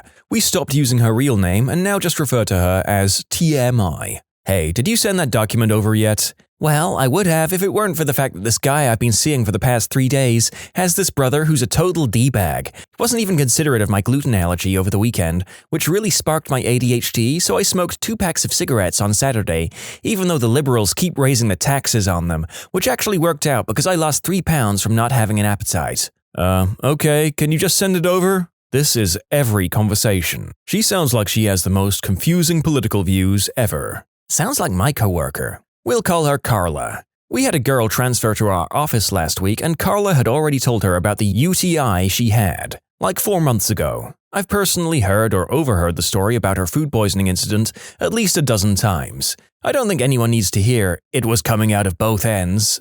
Ever? Carla was out sick yesterday after having an allergic reaction to something, so heaven help us today if she returns. See also that time she tried to get something off the top shelf and fell and hit her elbow. The 3 times she's had kidney stones, her 2 UTI infections, food poisoning, the 2 dozen mosquito bites she got on vacation, and a partridge in a pear tree. The guy who eats several hard-boiled eggs every morning for breakfast in an open cubicle environment. The smell is somehow worse on Monday mornings. I used to work with a guy who would only eat 4 hard-boiled eggs for lunch each day. But he'd only ever get through 3 of them and he'd walk around the office trying to hand people his extra egg. That was the most normal part about the guy, I'm afraid. Can I offer you a nice egg in this trying time? Is he perhaps eating 4 dozen eggs? If so, he might just be trying to get large. But beware, once he's grown, that number will jump to 5 dozen eggs. Naturally, he'll become approximately the size of a flat-bottomed river vessel. Whenever he wants to say something, he pauses in the middle of the sentence like he's waiting for you to react to every bit of information. So, my son was watching Netflix, pauses for 4 seconds, eye contact all the time, and he told me to join him. Pauses again, to start watching Jessica Jones. He usually does it with a glass of water and takes a sip during the pauses.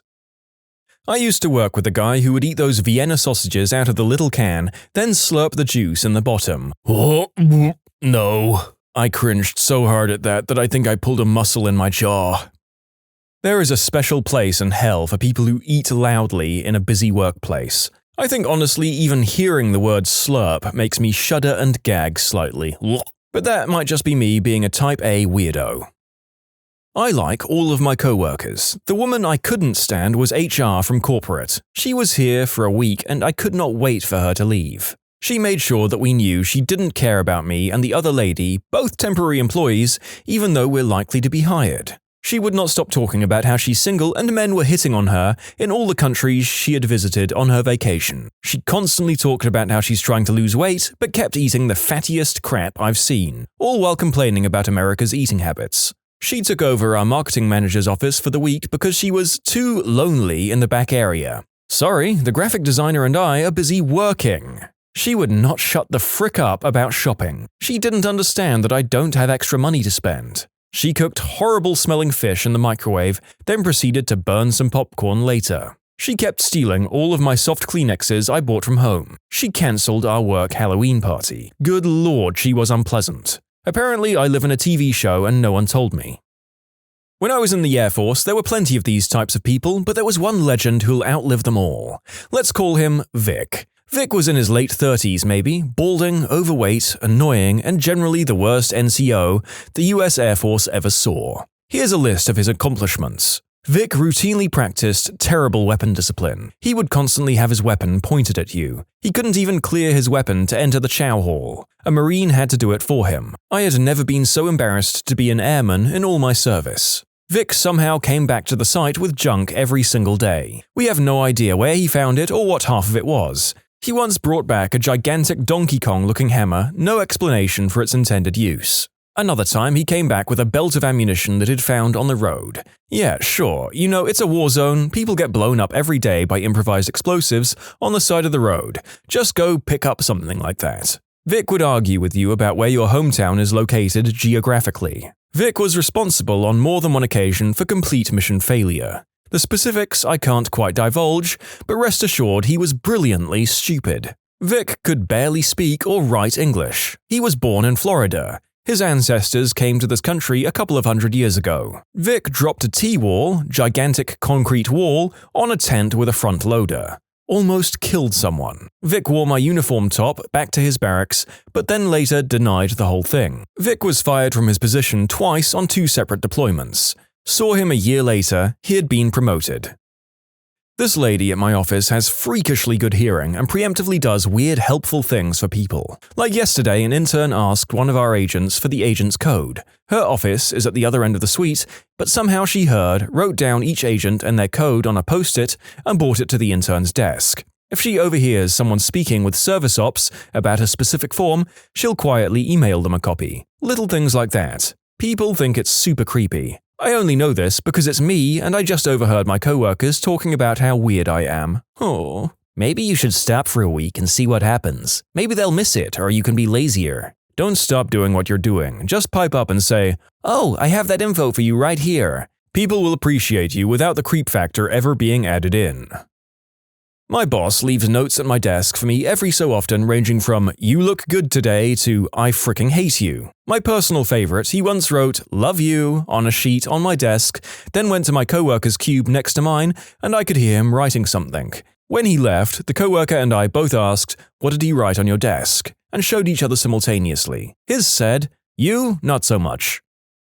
Oh man, let me tell you about Hugo. Where to begin? It's holiday party time, and the ice is all frozen into one big chunk. Not to worry though, Hugo is on it. Here's a big rusty hammer borrowed from one of the foresters. Don't worry about using a dirty hammer to break up something you're about to put in your drink. A little iron oxide in your soda is good for the constitution. Am I right? What's that you say? A cake for someone's retirement? How nice!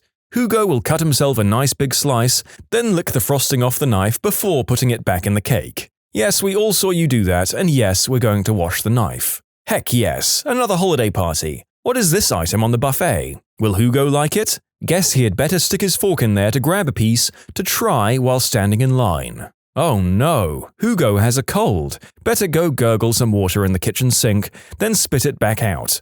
Oops, he forgot to take a sponge everyone uses to clean their dishes out of the sink first. Oh well, better just leave it in there. It's all dirty now. Bonus time, I also work with Jacob. One day, a mutual coworker left a salad out on her desk because she had an errand to run during lunch. When she came back, half of the salad was gone. What's this? A note from Jacob? Apparently the salad looked too good and he couldn't help himself. Schlepp brings in 2 bags every day filled with his crap, like a bagman. Notebooks, clothes, food, toys, junk. He leaves little bits of paper around, upon which little pieces of his mind spill out, like the third chair from the window. What the frick does that even mean? He writes Doctor Who fanfiction, and we got to read some once. Not good. Smiles and mumbles and never looks anyone in the eye. I think he's gonna kill us someday. Guy openly declared he took the job because he expected it to be nothing but ugly, fat women. He obviously meant it because he couldn't work with any of the more attractive women in the office. Constantly told one that she was too pretty to be smart, and then would switch it up by telling her how stupid she was. Constantly scoffed at anyone who offered him help, and never hesitated to mention that he had a master's degree. Told me, "Don't frickin' argue with me," around co-workers when I corrected him. He was wrong. Had a loud booming voice in an office where voices carry, and would stand in your office saying the most inappropriate things like, "I like to bang pregnant girls because they can't get pregnant." Came in one day after being at an adult club all night and walking to work after his car broke down with a sunburn on one half of his body. He didn't hesitate to tell everyone exactly what had happened. A girl was stretching and had her arms extended out, and he, likely purposefully, walked crotch first right into her hand and proclaimed loudly, "Stop touching my Johnson!" Had some neurological issue which caused him to shake a bit, not Parkinson's, pretty regularly, and would compound that by downing no less than 5 cups of coffee before 10 a.m. until he was a total mess. Updated service tickets with very helpful and professional comments like, "Dropped in your queue like it's hot," and "Solved this problem like a boss." When he was finally confronted about the list of transgressions, he confided, "I'm surprised it took them so long to talk to me about it." What's the strangest thing about the UK as an outsider? Saying "Way" when someone falls over. Or drops a glass. People apologizing when passing in front of you at the supermarket. Feels good though. I'm in the UK from Canada. I can't imagine anywhere not apologizing anytime you mildly inconvenience another person. UK here, but my American ex seemed surprised that while "let's go for a pint after work" in the US meant "let's go get a drink and then head home," here in the UK it's more like "let's go get smashed after work." Apparently you really mean that crap when you say one drink. I was gonna deny that, but it's actually kinda true. I live in New York, and when a friend says, "Wanna grab a beer?" it means 3 to 4 beers at the most. If we're looking to get sauced, we always just say, "You want a drink tonight?" This would be a convo with my other half. Me, "Babe, I'm off out." Her, "Out yeah, not out out." "Yeah, babe, just out." "Alright, see you soon." For context, out being a pub or a mate's house for a few, and out being clubs or a 12-hour bender or whatnot. Putting an X at the end of their text messages. I didn't even realize this was a UK thing. I thought everyone did it. Important to note the levels of affection the amount of kisses provided indicates. X is a casual acquaintance, 2 X's a friend, 3 X's definitely shagging and or in love, 4 X's anything more than 3 X's puts you firmly in the psychopath spectrum in my opinion. There's a guy I work with and his wife sends about 20 X's after every single message, even if it's just like a sentence long. Something's going wrong there. Yeah, the meanings of 1 or 2 are a bit fluid, but if you go for 3, that's definitely a leap beyond basic friendship and courtesy. Now you mention it, a lot of my British friends do this, and I'd never really clicked that it was a common link. Interesting. And I should clarify, despite what a lot of commenters seem to think, I'm not actually British, so I'm being as educated here as any of you are. I just think the names they give to places are so oddly fascinating, like Stoke-on-Trent or Kingston-upon-Thames or Aldermanbury Square. They all just seem so whimsical and full of history. UK place names can tell you so much about the place. The Anglo-Saxons were fastidious with some of the geographical naming conventions, so the form of hill they used can tell you what kind of hill it is, whether it's steep, plateaued, etc. So like Swindon came from a name that meant a plateaued hill with pigs on it. Or you can tell whether Vikings had a prominent presence there. Like all the seaside towns up north that end up B are using an Old Norse name element, and Skagness might once have been a home to a very bearded person because of the Old Norse hweg element. Possibly the skeggy bit could also just be a name. There are some excellent ones in the southwest where I'm from. Budley Salterton, Cheriton, Fitzpaine, Westward Ho! The exclamation mark is actually part of the spelling. Lustly Cleave. All of the accents in a relatively small area. I'm a Brit and I live in the Midlands and go to university. I only live, and grew up, 45 minutes from my uni, but everyone from that area sounds completely different from me, and occasionally I'll have a communication breakdown with the locals as we just cannot understand each other's certain terms or slang. The food alters an awful lot too. At uni, I can get oatcakes really easily. They're everywhere, it's bliss, but back home it's difficult to find any. I'm obsessed with British panel shows. I don't know how people over there feel about them, but I'll spend hours on YouTube watching old episodes of Cats Does Countdown and Would I Lie to You? These are just quality comedy for me and far better than all the dumb reality shows on TV here in the States. Panel shows are popular here, but they're seen in the comedy scene as a necessary evil to get popular enough to go on tour. Watch UK Taskmaster if you want to see the greatest show ever made. Alright, this is wildly inaccurate. Every person on those shows will have been touring and doing the circuit for years. As an outsider who does watch a lot of them, it seems like panel shows are viewed as a reliable source of income you get to have when you're already popular. Downplaying everything, like, yeah, that's alright food, when in fact it was an excellent dining experience. It's out of love for the ironic statement. Bit windy in a force 9 gale. You think there's an issue when the house is on fire? You've got red on you when you're covered in blood. Or when things are horrendous. That stiff upper lip.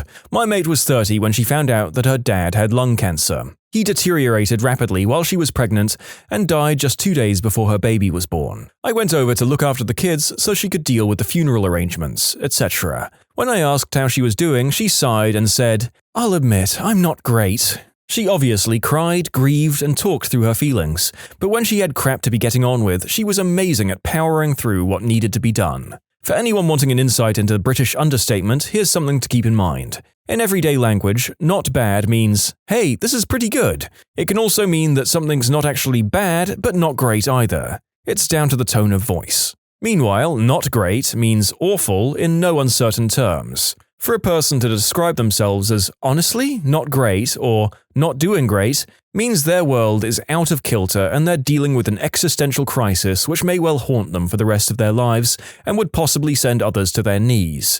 Tea and sympathy is required in these circumstances. Using the tube during rush hour as a tourist was like a sci-fi dystopian novel. Everyone was dressed the same and completely silent except for a few people saying sorry to anyone who touched them or that they touched. And nobody laughed when the posh English lady on the intercom kept saying, "Next stop, Cockfosters. Transfer here for Tooting Broadway. Mind the gap." There's actually a reason for this. A lot of dystopian writing was based on English conformity in the world of work. The most obvious examples I can give is Orwell's 1984, where conformity is displayed truthfully among the elitism which still exists in Britain even now. Yep, it's strange being in a country like the UK where we all technically speak the same language, but the subtle differences and new systems make it so alien. And the commuting systems are the peak of it, in my mind. Having tea. When I went over to the UK for a holiday, the people who I visited asked me what I wanted for tea. Like an ignorant fool, I replied with rooibos. They were not asking what kind of tea I'd like, apparently. I felt a bit stupid to be honest, but at least I know something new now. Nah, it's all good fun. I love laughing and talking about different terminology and cultures, like chips and crisps, car park, parking lot. Actually, even here people do argue about what tea means. Even bread rolls, buns, cobs. Here in the deep south of England, we use tea to mean dinner. It's just contextual, like no one ever is confused about which tea the person means. I watch a lot of Premier League and thus watch a lot of fan channels on YouTube. I'm amazed at how quickly you guys can pull the most unique insults out of thin air and continue like it's nothing. Lukaku is crap, mate. He couldn't hit water from a boat.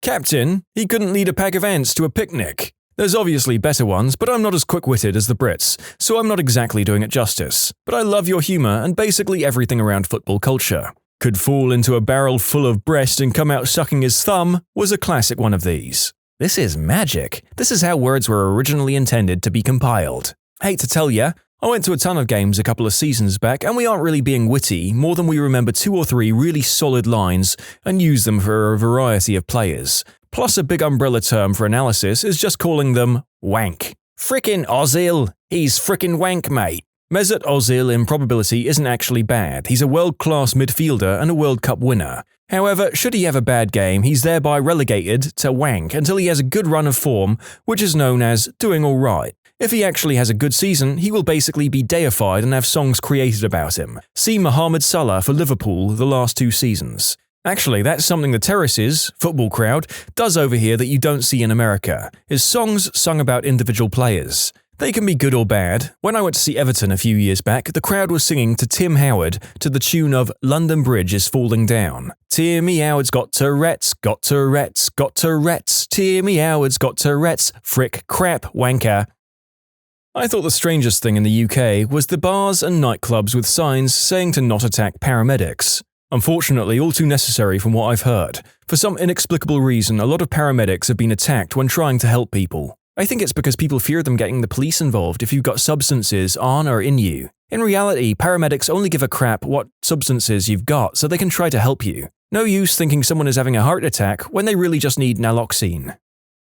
Such polite insults. I was watching some Brexit crap a while ago, and some fella told another dude that he was screaming across the bar in the most eccentric fashion. American here who's been on and off following Brexit. I love watching the House of Commons and especially Burko. In Congress, there's the idea of order and civility and not talking while someone else is. Over there's a whole lot of rebelling and sass, and I love it. I'm British, and the only insults I ever hear are long lists of things that would get you demonetized on YouTube. I was in Bath yesterday, and some dude, probably in his early 20s, quite posh, in a suit, wandering down the main shopping street, having to stop and recalibrate himself every few steps. It was only about 5 p.m. Nice counterpoint to the tourists and the beautiful 18th century buildings. He's just practicing his silly walk. He was on his way to the Ministry of Silly Walks to get a research grant. You can submit your own stories to be featured here on the channel. The story submission link is in the description below. And if you want to listen to some vibey music in the background, check out easymode, also linked below, and subscribe. The pub is the most culturally UK place, and queuing is the most UK behaviour. Yet, there's no queuing for a drink in a pub. It's a mental queue. Everyone knows who at the bar is to be served next. Sorry, love, he's before me. Until you get the slag who knows full well he's cutting in front of you and others. The bar staff usually clock who's next anyway and ignore them, or you just have to sort it yourself. Oi mate, not you, and a thumb over to the person you know who is in front of you. As a resident of the Nordic countries, I would contest that queuing is more British than Nordic, especially Sweden. It's like a gosh darn religion over there. I've only been to London, but well-dressed people passed out drunk in alleyways at 11 a.m. Also, the very defined rules about when you can speak to each other. People are very friendly within the bounds of the rules, but literally panic if someone engages with them outside of these bounds. Also, the drinking culture. Just wow. I want to clarify that I mean wow in both a positive and negative sense. A cleaning lady scared out of her mind by 20 drunks in a male bathroom was bad, but being able to drink from a bottle of wine as I wandered around the city with my friend and not have to worry about the cops was fantastic. Alright, now people are writing to me that it's illegal to walk around town drinking, but I will counter that I walked past whole groups of people on the sauce on the sidewalk, so I guess that if the police were enforcing that one, I guess I was the least of their worries. Okay, more people have written into me, and apparently it's not illegal. Good to know. I gotta say that for the most part, I adore the British. Got to say that as a southerner, this is quite true down here, but as soon as you get up north, everyone is much friendlier and loves a chat. I met a dude from up north the other day, and he said the same thing without me mentioning my thoughts, whether positive or negative. He told me that he was very sorry that my whole perception of the UK had been formed in London. As a Brit, reading all of these stories has been a real treat. It might just be lunchtime beer talking, it's Friday after all, but I've really enjoyed myself. Cheers. Constantly making jokes about pedos. Dark humor in general. One of my mates was chatting up a girl in a pub once, and once he nipped to the loo, I went over and told her she'd better watch him as he was a convicted pedophile. She shot off back to her mates and wouldn't talk to him again. When I told him why, he just laughed and called me the C-word. I'm Portuguese and I lived in the UK for 2 years. The use of cheers confused me so much. When I'm supposed to use it? Is it a thank you? A goodbye? A hello? I'm supposed to reply cheers in return?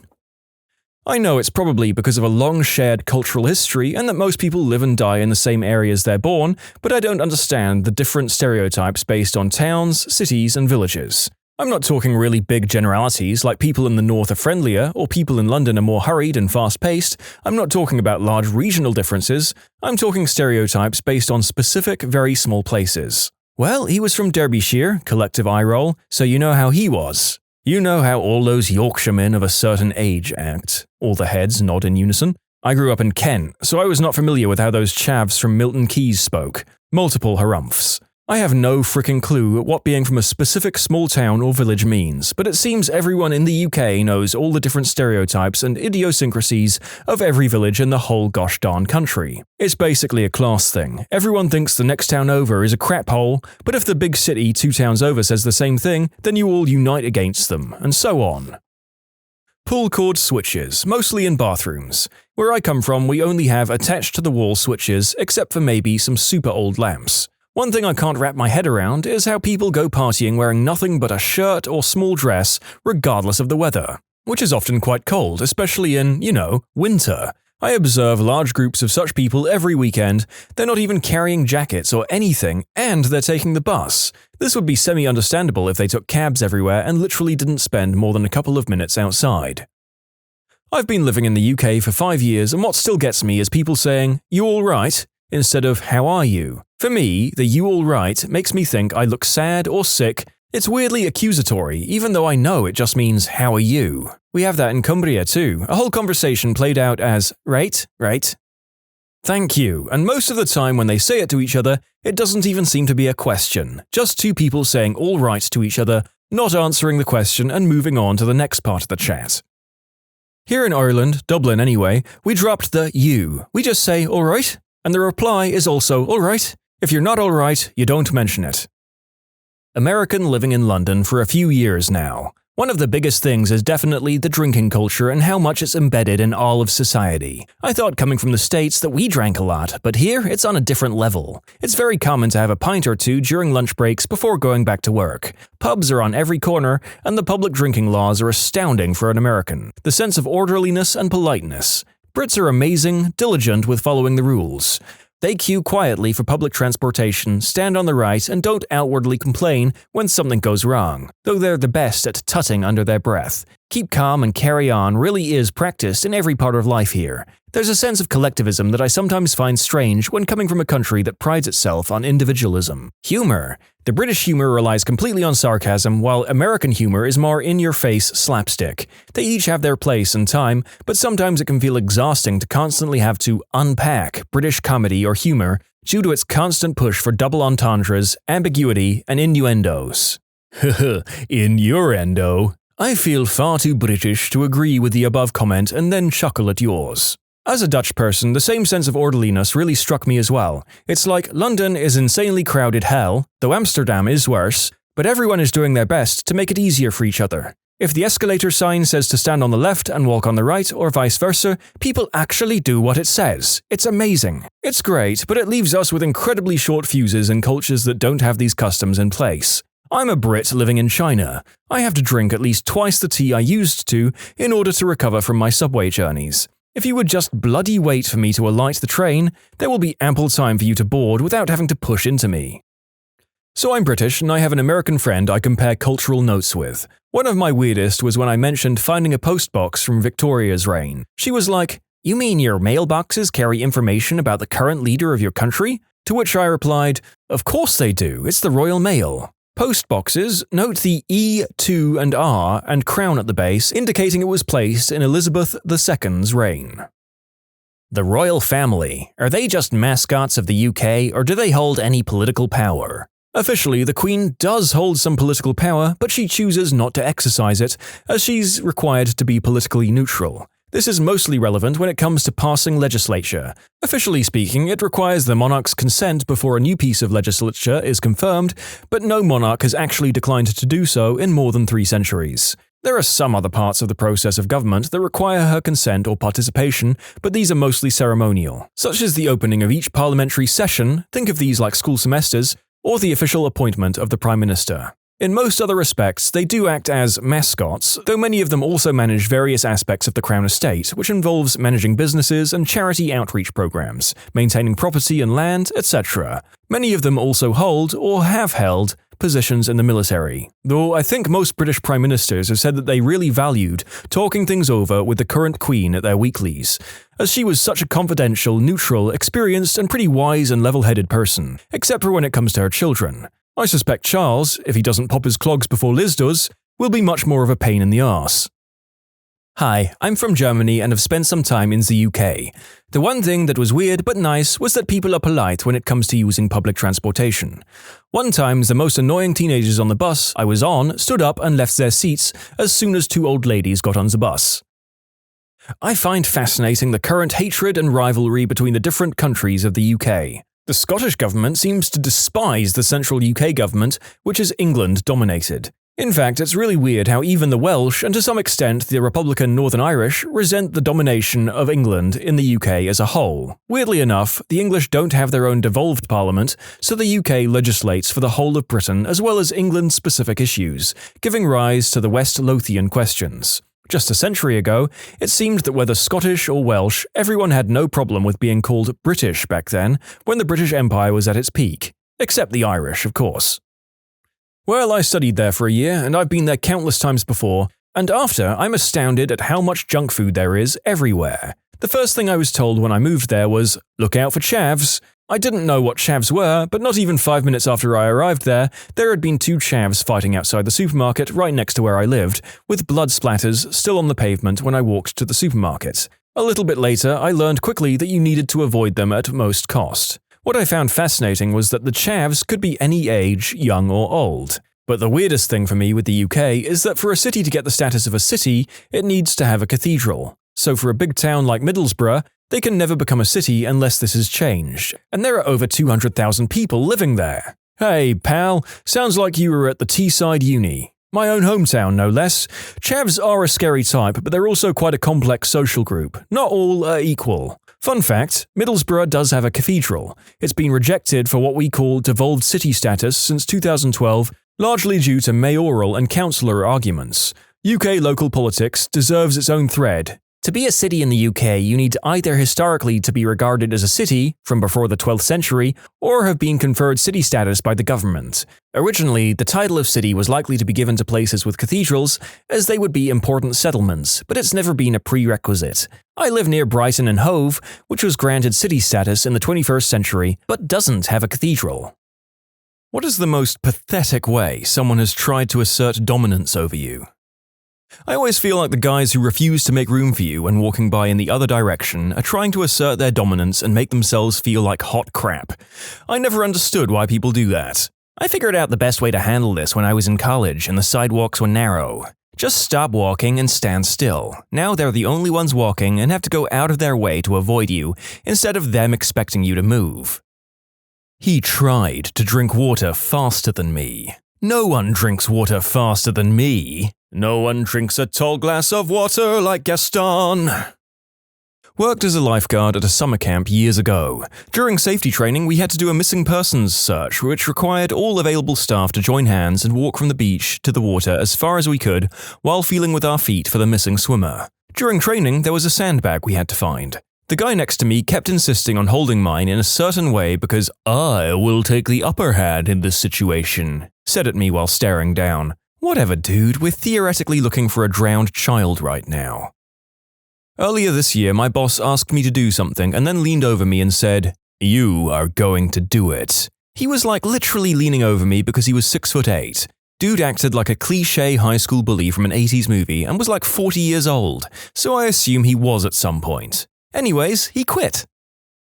I used to tend bar in Milwaukee, and there's nothing that triggers bros more than seeing someone drinking something that they personally don't like. I can't tell you how many arguments began with some guy, always unsolicited or unprovoked, mind you, feeling compelled to judge and educate other guys about what they're drinking or not drinking. You drink that? And it goes downhill from there. Nobody cares. Drink what you like and shut up. I was at a bar in Stevens Point and the barman whips out a skin flick mag asking if I want to read it. No thanks. Why not? Are you gay? He looked as if I'd offended his ancestors by not wanting to read his adult magazine in the middle of a bar. Yeah, I used to know cliché blokey wannabes growing up who had deluded themselves into thinking that this was a totally normal thing to do. Keep it private, folks. No friendship is enhanced by looking at naughty bits together. Literally last weekend, some really drunk dude who I've never met once or interacted with tried to fight me to impress the girls he was with. It was completely ridiculous, and his way of trying to initiate it was just to repeatedly body check me on the dance floor, which I ignored because I thought he was just being drunk and dumb. Turns out one of his friends had to stop him from blindsiding me with a sucker punch to the face, assuming he was able to aim that well. Some people do not mix well with alcohol, apparently. My husband is a tall dude and told me that while at university, he constantly had guys trying to pick fights with him at the bar. It was like they found the biggest guy there was and was like, "Yep, I'm gonna beat him up." My husband is the biggest softy though, so he would just kind of laugh and brush them off. I've worked at bars my whole life, and this is very common. If you're tall, you're a target. It makes no sense and has nothing to do with the personality of the tall guy. It's just what it is. It's even worse for bouncers. The mentality, which is probably subconscious, is that if you're an aggressive smaller guy and you fight a bigger guy, it's a win-win. Either you lost because he's bigger, or you won and took down the bigger guy. It's funny because over the years, I've never had a problem with big guys. The 6'5" dudes are fine. It's always the short dudes you have to kick out. People are weird. A former co-worker, he would just stand in the way and refuse to move. Even if he wasn't in the way, he would purposefully get in the way. I work in a narrow kitchen, so you can imagine how annoying that could be. At one particular moment, I was carrying a bulky 20-pound box, and he decided to do that. I pretended not to see him and barreled into him. He fell over and got incredibly mad at me. Started talking about how I have no muscle. It was actually pretty funny. It was a display of the most fragile masculinity I have ever seen. Similar experience. I had a regular keg and one of those skinny kegs on my shoulders. I was hustling to get through the narrow kitchen to replace the blown kegs for the bartender. Idiot guy who did the block game did the same to me, and I definitely barreled into him. He proceeded to jump up and try to trip me in the bar, to which I dropped the skinny keg on his foot. Like, you see someone with heavy crap, don't be a butthole. Not me, but my wife. We were living in an apartment complex and my wife had just parked her car, was carrying groceries and my 2-year-old inside, and this guy stopped her and said, "That's my spot. You need to move your car now." We don't have assigned spaces, but my wife was caught like a deer in headlights and put all the groceries and my daughter back in the car and moved it, just so he could park his 10-year-old Cadillac CTS in his favorite spot. I always got home from work before this guy, however. I never directly confronted him. But from then on, that parking spot became my spot, and I parked there every single day for the next 2 years. I saw him out and about a few times, but thankfully being 6'1" and overweight and bearded, most people chose not to fight with me, even though I've never been in a fight and would be helpless in a confrontational situation. In junior high, I remember this one bully that would get on his tiptoes and puff out his chest like a gorilla, and get all in your face whenever he felt threatened. It was such a funny stereotype maneuver. He did that once to one of my friends as he was trying to start a fight. He'd spread his arms wide and push out his chest while aggressively asking, "You wanna go? Huh? You wanna go?" Without a word, my friend grabbed his collar and pulled him into a headbutt, knocking him to the ground, delirious in one hit. My friend, in fact, wanted to go. Plot twist. The guy was asking your friend to go to the prom with him. Double plot twist. The headbutt was actually a kiss, and the bully swooned. Sounds like my high school. A friend of mine was this short, about 5'6" at the time, built like a little tank wrestler who was a huge nerd. D&D, magic, you name it, he loved it. There was a giant football player, 6'4", who was a notorious jackass. Football player starts harassing my friend, calling him the usual, "I'm a big tough man," insults. My friend asks him to stop. The football player puffs up his chest and says, "You wanna frickin' go, little man?" My friend turns slightly and drives his elbow right into the guy's solar plexus. It's pretty hard to look tough when you're gasping for air like a fish out of water. Forgot to mention my friend had been talking about a new D&D campaign he was working on when this happened. One time at a house party, a few of us were talking to some girls, and one of the guys randomly started talking about how he does MMA. Then another guy joined in, and those two started wrestling in front of the girls.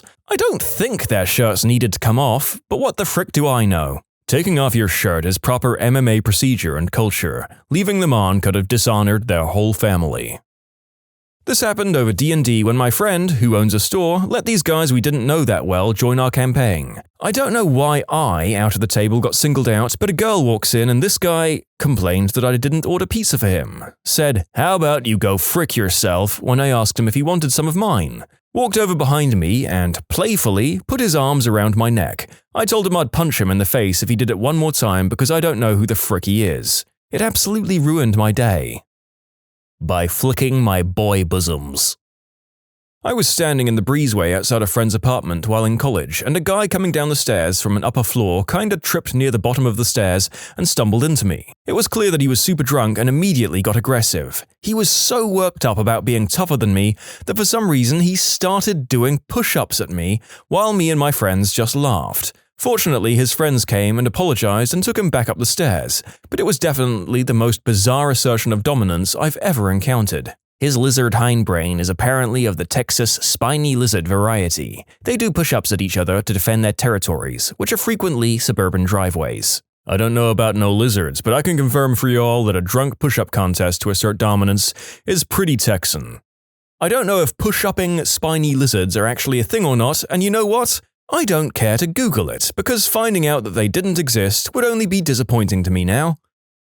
Generally, guys purposely bumping into you when you walk past them, especially if they're with friends. My high school was overcrowded, so hallways were always packed, but I always did my best to move for people or turn myself so people could get through. But I realized I was always the one moving for other people, so one day I decided not to move for people, and most of the guys I encountered in the hall would just run into me because they refused to move. Like, just move. My daily commute on the subway was like this, people standing directly in front of the doors and even trying to enter as if you were just a spectre image they can walk through. I used to move out of their way or excuse myself. Now I just do the same and walk through them if they refuse to move. I simply expect this to be an unfortunate normal part of my life going forward, lest I be the one knocked over or missing the opportunity to disembark again. I work in a grocery store and sometimes I help unload the delivery trucks when our delivery comes in on what we call cages. Like a 6-foot cage on wheels, and obviously one that's full of toilet paper will be really light, and one filled with 2-liter bottles of juice are the heavy ones. The lift that lowers them from the truck has that patterned metal floor, and you have to pull the heavy ones hard just to get them off. Now, I'm 5'8" and don't have a lot of weight on me, but I can pull these cages off just fine. But there's a guy who's like 6'2" and is always trying to show how strong he is. So whenever I'm helping and he's there, he always insists that he gets the heavy cages and I get the little guy cages. Everyone agrees he needs to grow up. Guys like that are great though, because you can just chill and let them do all the annoying work if they feel the need to prove something. This is brilliant. Subtly threaten their masculinity and watch them do all the hard work. You can submit your own stories to be featured here on the channel. The story submission link is in the description below. And if you want to listen to some vibey music in the background, check out easymode, also linked below, and subscribe. A friend tried to make himself look good in front of his crush by literally putting me in a random chokehold for a laugh. Turns out it was because I was talking to her. I had a girlfriend at the time, we were just talking. It wasn't a chokehold though, it was basically just a headlock, so I decided to correct him. I was fairly oblivious and didn't realize this was a failed alpha move. Creeped the crap out of his crush that he would do that out of nowhere, and she stopped talking to him. Apparently she quite liked him up until that point, so he kinda shot himself in the foot. Because romantic interests respond well to displays of unprovoked aggression and violence, right? Right? I just love a man who can fly off the handle at any moment. Was out having a drink, started chatting to the guy next to me when I learned that he too is a musician. He then tells me, "You're not a musician. I find it offensive when people tell me they're a musician when they haven't put in the time and dedication that I have." Okay, dude, come down off your ego trip. Jesus Christ. What the frick? How the frick would he know how much time and dedication you put into it? Heck, for all you know, he hasn't put in any either. Frick, he isn't even devoted enough to music to prefer it to feeding his ego. Anyway, here's Wonderwall. I had someone stand on their tippy toes to seem taller when we were talking. Talked about how the MBA program at his alma mater was superior to where I was getting my MBA. For clarification, he doesn't have and isn't working on an MBA, but wanted to be sure I knew he was better because he went to a school with a perceived better program. So when I was in the 8th grade, there was this one kid who hated me for no reason. I was really big for my age, and there was no way this 5'1" guy was going to fight me, so he did something so cringy I have no idea what he was going for. I was sitting at lunch with my friends, and this kid walks up to us and spits in my glass of milk and says in a very commanding tone, "Drink." I just stood up and the kid bolted. Got a good laugh out of it with my friend though. To be clear, I did not drink the milk. You just reminded me of the one time in high school a freshman sitting across from me, I was a senior, decided that bothering me was his ticket to alpha status or something.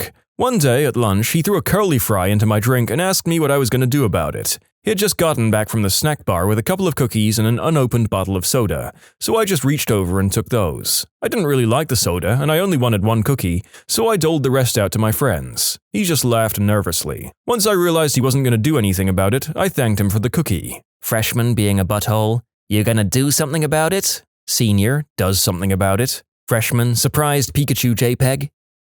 When asked about what his hobbies are, he responded with, "Hobbies are for children and single women. I work." You want to know how cool I am? You want to know how tough I am? I'm so tough that I have no life, interests, or friends. Oh, fun. Sounds like the kind of guy who'll either work himself to death or suffer a complete mental breakdown 1 week into retirement. The type of person who after he retires will have no idea how to occupy himself, so he'll spend his time calling the police over minor noise complaints and hassling his neighbors over where his exact property line is.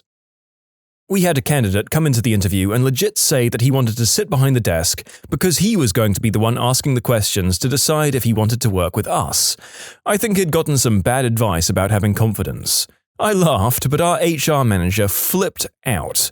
The only time I've ever actually seen her call security. What was the guy's reaction once he realized it was going so badly? Oh, he commented, "Well, this is obviously a hostile work environment, blah blah blah." Was on a 4-hour flight, in a 2-person row. The guy demanded to have full access to the middle armrest, would push my arm off it if I ever got near it. Oh man, I was in the middle of a 3-seat row. The guy on my left was some kind of exec, checking his work email on his laptop. Anyway, after the first hour of armrest jockeying, I just asked him, "Are we doing this the entire flight?" He pretended to not speak English. The mother fricker was reading his emails in English and pulled the no hables card on me. He finally conceded the armrest after that. Yeah, I think it's common consensus that the person in the middle seat gets both their armrests, isn't it? It's one of those unspoken rules that you would feel like a jackass for trying to enforce, though. I was walking to my car after school and this guy was getting in his car and just yells at me, "You ugly as frick, bro." I flipped him off without even looking at him and he called me the B word and drove off. How petty do you have to be to tell someone minding their own business that they're ugly? People that shout out of cars are cowards. Excuse me, they prefer the term scrub. I was leaving a gas station once with a 6-pack of some craft beer to go watch a game at my friend's house, and a group of college kids were driving out of the parking lot, and one yelled out the window, "6-packs are for slang word for female anatomy." I guess the amount of beer I was planning on drinking that night wasn't adequate to his standards. Had a dude get mad at me for talking to his girl all the time.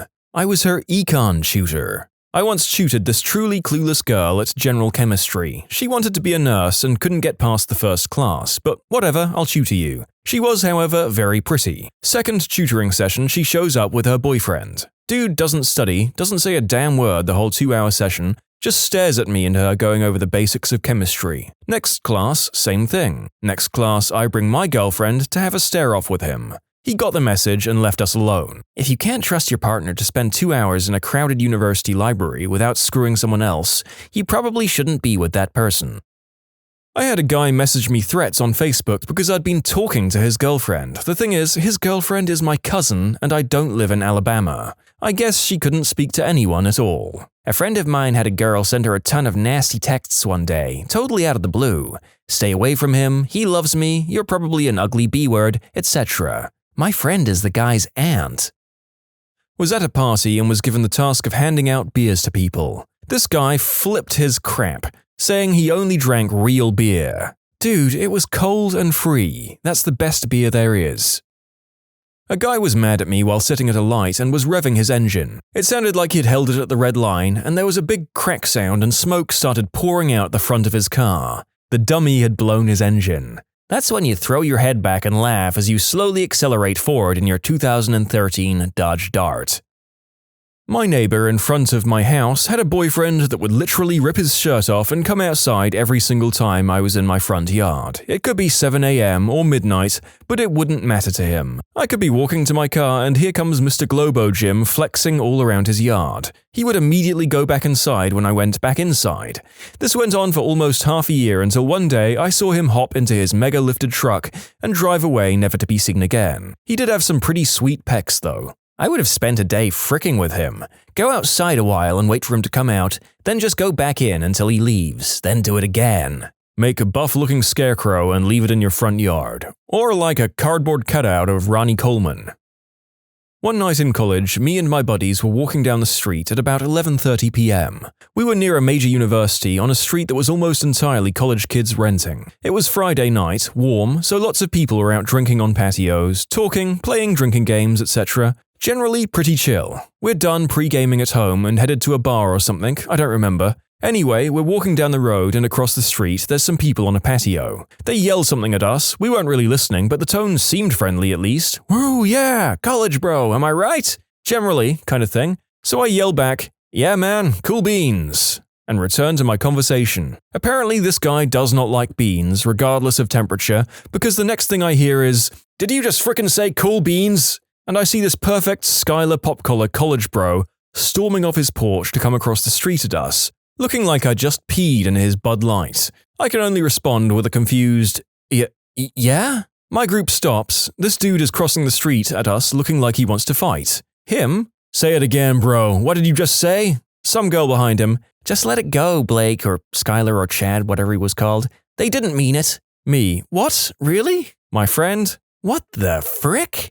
I said cool beans. Get the frick out of here, dude, before I kick your butt.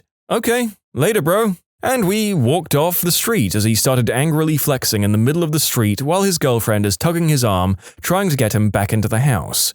We made it to the end of the block, about 3 more houses probably, before my entire group just broke down laughing at the absurdity of it. I really don't understand it. Was it supposed to be a prank? Was he just a drunk dude looking for a fight? Did he think I was intimidated? I'm not sure. Either way, cool beans and did you just frickin' say cool beans? Are still a standard farewell among that group of friends. His whole family was killed in a freak chilled beans accident. His girl saying he didn't mean it is the most intriguing part of the story.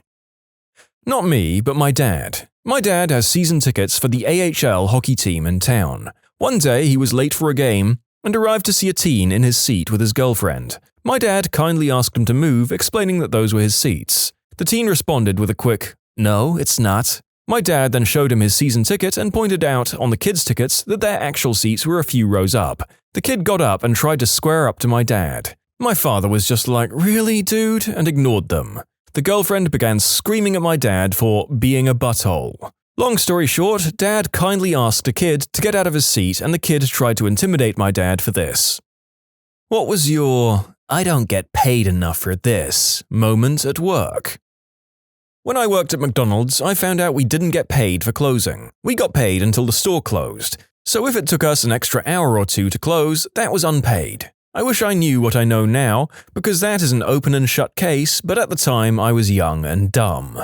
My first paycheck, I noticed I had a ton of missing hours. So when I asked my boss about it, she told me we only get paid until the store is closed. So that night, I walked out when the store closed. They tried to guilt me into staying because the other team members need me. Frick that. I don't work for free, sorry, especially when I'm already making minimum wage. No thanks, not gonna happen. A similar thing happened to me when I worked at Taco Bell when I was a teenager. During the first closing shift I was scheduled for, after I was done cleaning everything, I told the manager I was ready to clock out and go home. She told me that she still had at least an hour of paperwork left to do and needed me to stay while she did it, since there was a rule that no one could be in the store alone. But she told me to clock out. I laughed in her face and told her, I clock out when I leave. She didn't make me clock out and never scheduled me to close again, so win-win for me.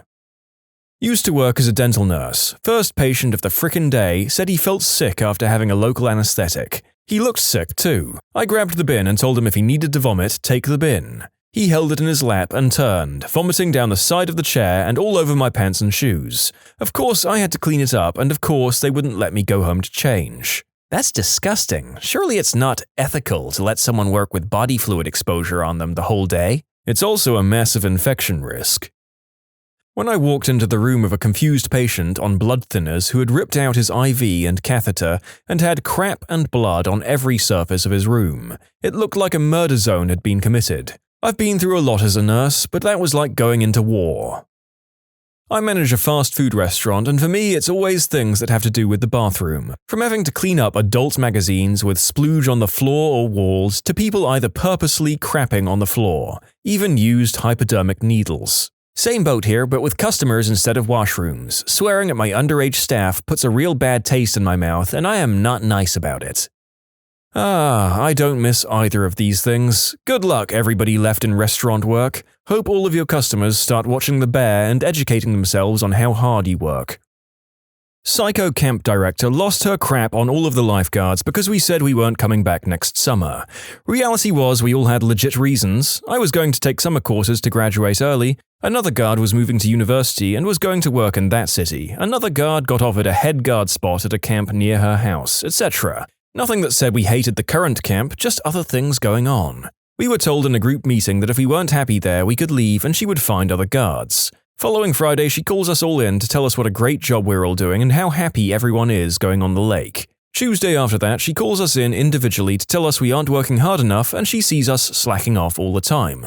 Lunchtime Tuesday, all of the guards walked into her office, told her to go frick herself in front of the owners of the camp, and we all piled into my Ford Focus and went out for beer. Went home that night to a message from the camp owner asking us to give him a call back. We'd all chatted and realized he'd called all of us. Called him the following day and told him what went down. He asked us to reconsider and that he would give us $5 an hour raise and report directly to him. We discussed it and agreed on the condition that Psycho Director apologized to us at a collective staff meeting. She refused and had a tantrum. Camp owner fired her on the spot, escorted her off the property, and we opened the lake back up. F you, Bob.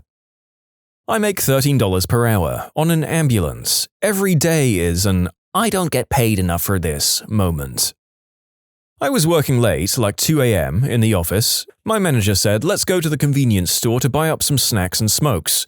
She sits in the back and we drive there. After we get our crap, she says, can we swing by this street intersection real quick? When we get to that intersection, I guess she sees a car that belongs to someone she knows, parked in front of her boyfriend's house. She starts to wail, cry, and kick around in the back seat, while my bewildered butt just holds the steering wheel with a stupid look on my face. After 20 minutes of that crap, we drive back to the office, I drop her off, and I go home. What the frick? So she sat in the back seat like you were a cab driver or something. She didn't want her boyfriend to see her up front, guarantee it. She suspected him and the whole plan was to check in a different car. Worked at a fast food place about 13 years ago. This lady in the drive-thru claimed she was missing a sandwich. Our policy was to ask for bags back to verify. I asked to see the bags, 3 or 4, decent-sized order, and instead of handing them back like a civilized human being, she instantly started raging and throwing the food into the window while cussing me out. Guess what one of the items that she threw at me was? Yup, it was the missing sandwich. Crappy people will always try to scam something. Well over 2 decades ago, I fielded a call from someone insisting they were missing an entire 10-pack of tacos on their 20-taco order. I had no problem telling them I'd been making food all day and no, an order like that had never come up on my screen and to try scamming some other restaurant. I get it here like that all the time. No, you don't. You know how I know that? Because I'm here all the time and I've never seen you before and I've never done it like that. I've seen lots of, I'm friends with the owner here, too. Well, I guess I have many friends here that I didn't even know about.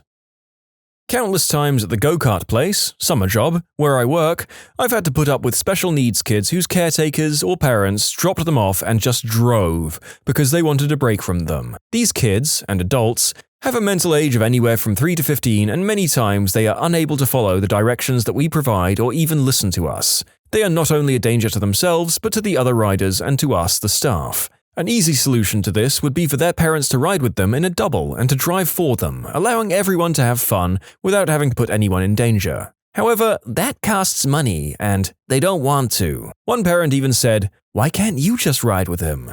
And when asked if the kid would be comfortable with other people, she said he wasn't. I wanted to call her a crappy parent, but I didn't want to lose my job. We can't deny them as they have the physical age to ride, but are hopefully putting rules in place to require parents of children with special needs to ride with their parents. I held nothing against these kids, but the fact is that their parents are responsible for them. If they want to break from them, they could hire a caretaker. Even then, though, I understand that bad parents do exist. However, it is the caretakers who refuse to take care of the kids who are unacceptable. You are getting paid. Do your job. I hope you're calling the cops every time a disabled individual is dropped off without supervision. As someone who's worked with this population, this is dangerous for them and you.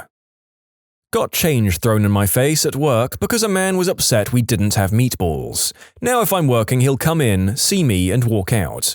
I work at Subway. I work in childcare. There was one time we had one kid who had a diaper blowout, and one kid who spewed everywhere. There's only 2 teachers, so this one has to handle the blowout and one the vomit, while also keeping the rest of the kids away from it all. I work in childcare too. I was the only one watching a group of 14 4- and 5-year-olds. One of the 4-year-olds spewed, and I spent the next few minutes trying to keep the kids from dancing around the spew, while also trying to clean up the girl who spewed. Thankfully, another teacher came to help me out. I would like to clarify that 14 children is not a ratio violation in my state, Tennessee, US. The state allows a class of children who are ages of 4 and 5 to be at a ratio of 16 to 1. Is this an insane number? Sure. Is it a violation? No. This was in the late 90s. I was working at Walmart at my first job as a teenager. I was floated to the garden department one day, and there was a guy looking at lawn fertilizer. I walked over and asked if he needed help. He said, "Not now, just looking at the different kinds you have." Pretty standard reply from the guy. So I said, "Okay, let me know." I walked away, and then swung back about 5 minutes later. Same guy has proceeded to rip open about 10 different kinds of fertilizer all over the ground and is rolling around in the stuff. He is also taste sampling. I call my manager because I didn't want to deal with it. Security escorted the guy out of the store and called an ambulance in case the ingestion of the fertilizer hurt him. My boss insisted that everybody be at their desks at 8:30 sharp. She made me take roll call on an attendance sheet and hand it in to her every day. She also made me do it at lunchtime when everybody left and came back, and when they left at night. Took roll for a bunch of adults 3 times a day. I don't work there anymore. In my various workplace complaint compilations I've done here over the past few months, there seem to be a couple of special workplaces that go completely fascist on their employees. They tend to have high turnovers, surprisingly. I had a company try to keep me once by offering me an entire grand more than I was taking at my new job. I told them how much it would take to keep me and that while still a raise, I'd be settling for a much smaller number at my new job. It also came with less stress, less management hell, and that I wouldn't be the sole person responsible for advising design, advising sales report, advising sales, advising project management, and advising on sites on how to do their jobs that they needed to do so I could do my one job. I laughed, hung up the phone, deleted all my scripts, and left. The guy that replaced me still asks me for help almost 3 years later now. I worked for the university's horse barn as a teenager. They had some pretty strict rules that I was not used to at other places. Like the horses were only allowed outside for 2 hours no matter what.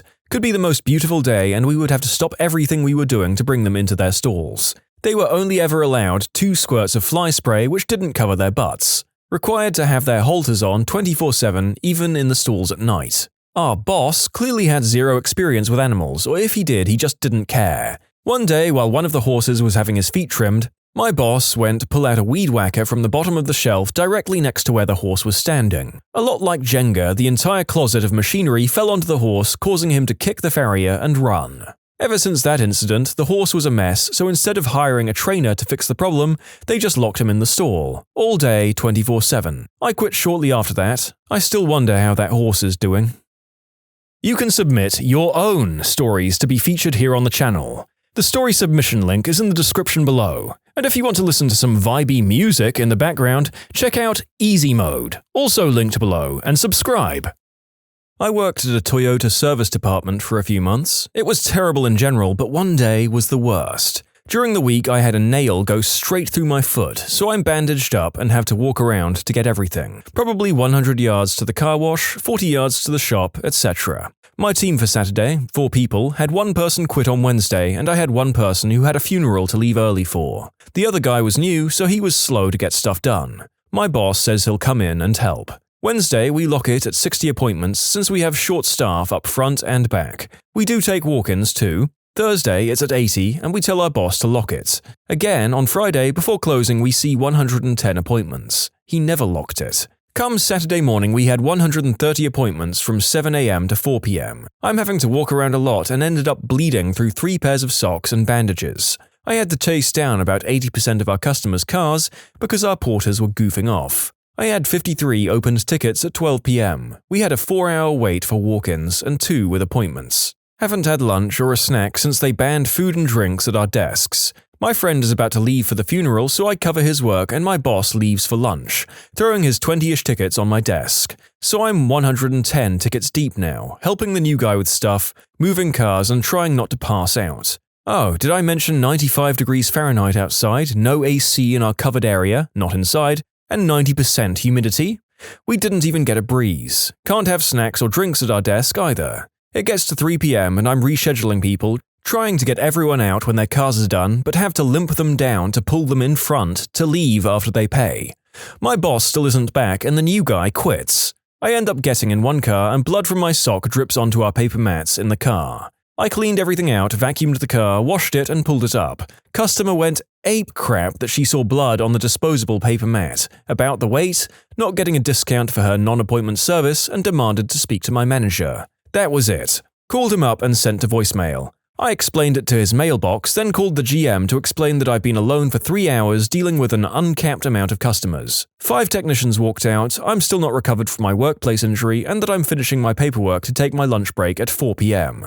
Boss shows up when I'm about to leave to eat my lunch I bought, knowing their provided lunch would be gone before I could set foot in the break room. He told me that in our state I'm not legally allowed a lunch break during a shift, and I have to stay to finish out the customers on my tickets. I mentioned being here since 6 a.m. pre-printing everything, saying I just need to relax, and he said, "You didn't even clock in this morning, so unless you do what I say, you aren't getting paid. Service advisors are paid commission here and percentage of our parts profit for stuff sold. I don't even get 10 cents an hour." So I walked to my station, removed all of everyone's login copies of my permissions, deleted all of my notes, deleted all of my warranty macros, all the spreadsheets, and reset every custom line I added to our programs before I removed my admin permissions. Walked out and got a call when I got to my car asking, "Why isn't your login able to collect credit cards?" So he had to either write down credit card info, take cash or checks, or let them go. My GM asked me to come back at a pay raise and less hours, but I knew it was BS. My boss ended up getting let go in the following months since he couldn't get things back up to speed.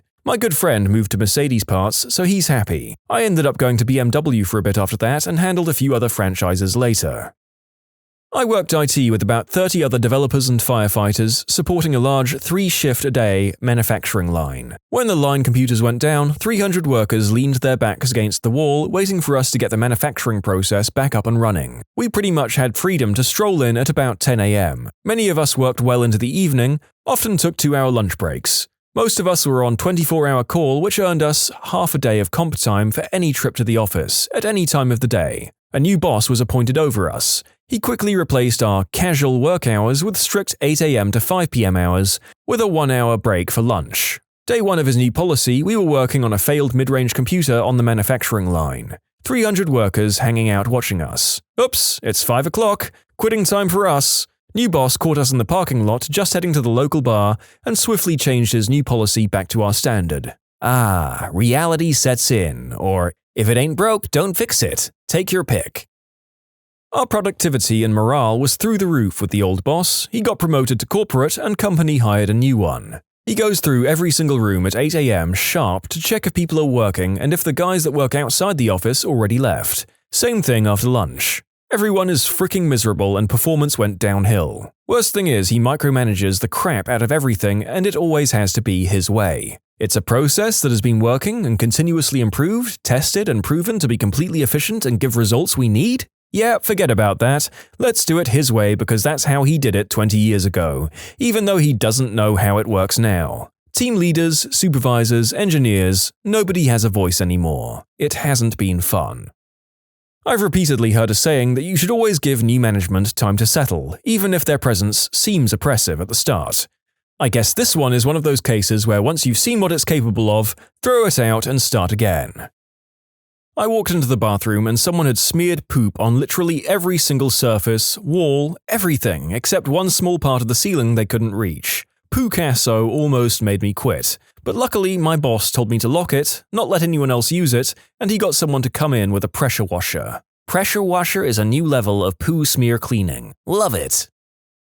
A few years into my flying career, so definitely not earning what people think pilots earn, I was asked to take a bunch of handicapped children and their carers for a 10-minute flight in a small twin-prop aircraft. All seemed to be going well until after landing when I smelt the unmistakable stench of spew. I looked around and all the passengers were looking horrified as the inside of the plane had been covered in what, I was told, used to be strawberry milkshake. I then had to vacuum and wash down the carpet in the plane. The vacuum died after picking up a large amount of this lumpy white substance and it started to drip back down the nozzle. It was a warm day and that didn't make the smell any better. I mentioned the handicapped thing not because I'm an awful person, but because his learning disability meant that he didn't think to inform his carer of his nausea, so there was no attempt to reach for the sick bag.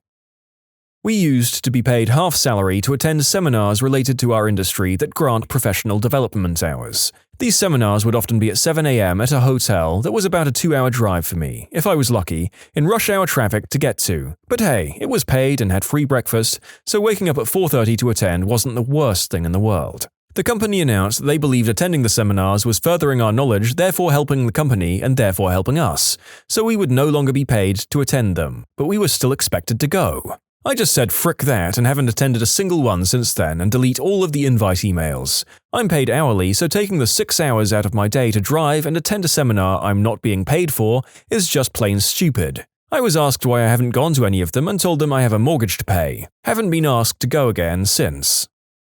Direct support staff for people with minor disabilities, $13 an hour. Had a client go off the rails because he refused to take schizophrenia pills, was working night shifts and he gets up in the middle of the night and starts yelling random things, running around the house in the buck, peeing on everything, asking for me to put a cowboy hat on him, and he is now in a nursing home, bless his soul.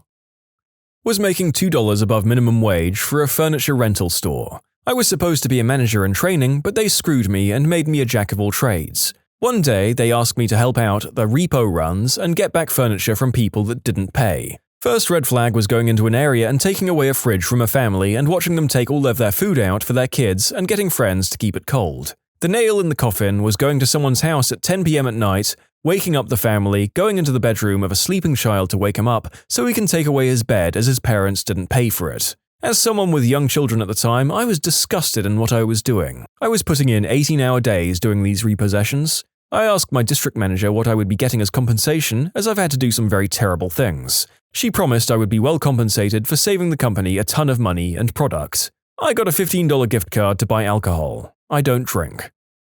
When my boss screamed at me for something they got wrong, this was a couple of hours after 2 co-workers almost came to blows because one of them left their phone overnight and the other, the first person to arrive in the shop, used it to send a prank text to another co-worker but didn't want to admit it.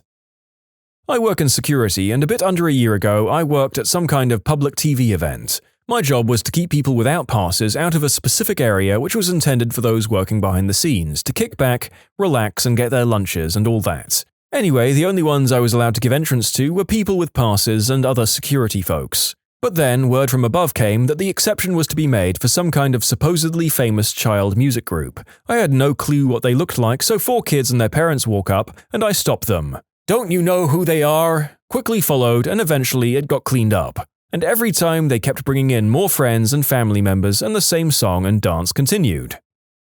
I don't think you understand what a contract means. Besides, this is an opportunity for you. When the new manager tried to move me to night shifts, weekends, from my day shifts, workdays, despite my contract being very specific about when I worked. "Hey, you were right. This is a big opportunity for me," was how I opened when I told her I was quitting. The look of shock and 15 minutes of silence on her part were hilarious and the best feeling interval of my entire life when she realized I'd thrown her own stupid words back at her. What does your job ask you to hide from the customers? At the hotel I work at, if a guest found a stray bedbug, all staff were instructed to neither confirm nor deny that it was an actual bedbug. Word games were not fun. I experienced that firsthand. Went to a convention that was infested with cockroaches. Collected a few in a cup, went to the front desk to complain. They reassured me that what I saw was just harmless water bugs and there were no roaches anywhere in the hotel. None. Zero. Nada. Had to ask them if they'd be fine with me releasing these harmless bugs in the lobby. And the moment I said that, they froze and realized that there was nothing they could say or do. My last job was a white-labeled help desk. You had to hide the fact that your company existed at all from the customer. You had to pretend that you were from whatever company the customer was using for their IT. I worked for a monitoring center, and that's really what we did as well. Instead of saying this is avant-garde, we had to use the name of the company. We monitored for medical buttons like I've fallen and I can't get up, Alert 1, Response Link, Life Protect, EMC security companies, etc. Security systems for homes and businesses, and fire alarms. The thing that made it the most frustrating was when they were doing something wrong on their end, and we couldn't just straight up tell them what was wrong. Like they would press their button to hang up, but it just calls us back again, and we have to be like, okay, I'm going to disconnect, you don't have to do anything, while they are screaming that we keep calling them, when it would be so much easier to just say, we can't call you, the only way we can get in contact with you is if you press your button, so stop pressing it unless it's an emergency. That company was awful to work for. As a tattoo artist, oftentimes apprentices at the end of their apprenticeships will start to tattoo paying customers, walk-ins, and for a few tattoo shops the apprenticeships are much shorter than they need to be. So if you're getting tattooed but someone seems to be young or they seem inexperienced, they probably are, and they're probably still in their apprenticeship, but the shop will tell you they're actual artists. Do your research when thinking about getting a tattoo, and don't be afraid to wait months or even years for the right artist for you. It'll save you from a really crappy tattoo. I think this might have happened to me. I went to a shop with a good idea of what I wanted and was prepared to wait to get it. Surprise to me when they said they'd get me in the same day. It looked fine that day and a few months after, but slowly became obvious they didn't go deep enough in some places and had shaky hands on others. Good news is, about 1.5 years after the initial tattoo, I went back to the shop and asked for the artist, who was still working there. He seemed embarrassed and touched it up with no charge. I tipped him good and it looks much better. Still love my tattoo. A year and a half in the trenches is a long time, especially if he's a naturally talented artist and just needed some time to pick up some tattoo-specific art knowledge and muscle memory. I can tell you he was real glad you came in and let him fix it up. MD in pathology. We're the ones who give bottom-line diagnoses and staging for most cancers and many other diseases. In a weird way, the patient isn't our customer, the doctor is. We're telling them what the diagnosis is and what evidence we have to support it. Anything we can say can trigger them to do a whole new treatment plan or a bunch more tests, so we have to be careful not to mention random things that we see unless we want them acting on it. For example, we might think, these megakaryocytes are a little small and I see a few more of them bunched together here, but it's only in a couple of spots. If we bring it up, it might seem more significant than that, and trigger a distracting question about one disease process when we know that's not the actual problem. A big part of the training is learning how to communicate the truth without clouding it with more truth. Unfortunately, this often means that the reports are almost unintelligible to the patients, because they're not the intended audience of the report, really. Put that down to a job I would never want to have responsibility for, either breaking people's hearts or giving them so much information that they don't realize they're in danger is pretty grim. No thank you. The restroom. I work at a small privately owned pet store. It's the most trashy store ever, and the bathroom is a room with a toilet, water heater, and buckets. To use it, you have to go through the back room, which is where we keep the rats and stuff. Basically, it's employees only. Well, one lady asked us to use the restroom, we let her, and she stole a turtle that was being soaked in the sink on her way out. We caught her stuffing it in her bra, but she got away. Now if a customer asks if we have a bathroom, I have to say no. You'd be amazed at how good construction workers become at hiding flaws. It's nearly a part of the job description and a large part of why so many construction efforts is put towards cosmetics, beyond the fact that most people just don't want to be looking at a bunch of rough-in work that's functionally the same but aesthetically atrocious. I concur. I was a finisher for some years, painting, staining, so in other words making your brand new piece of crap house that you paid way too much for look nice. Amazing how many homeowners get duped or just plainly have no idea what they're doing or agreeing to. I've worked at 2 fast food restaurants in my life. At each one, the only time that food safety protocol was followed or enforced was the day that the health inspector was coming in to grade us. I should also note that both stores received 100% every time the health inspector came. Obviously, every restaurant is different, it all comes down to management. The stores I worked at were all about getting food out the door as fast as possible, with the smallest number of people working as possible. That leads to cutting corners. Not all restaurants, even fast food, are like that though. My point in posting was that even though they appear clean or have a high score posted on their health inspection, that doesn't mean they're following all of the guidelines set in place for them. How many people are supposedly working on this really important project? Spoilers, it's just me. Client, can we add X? Me? No. Can we have a discussion on this with the whole team? You just did.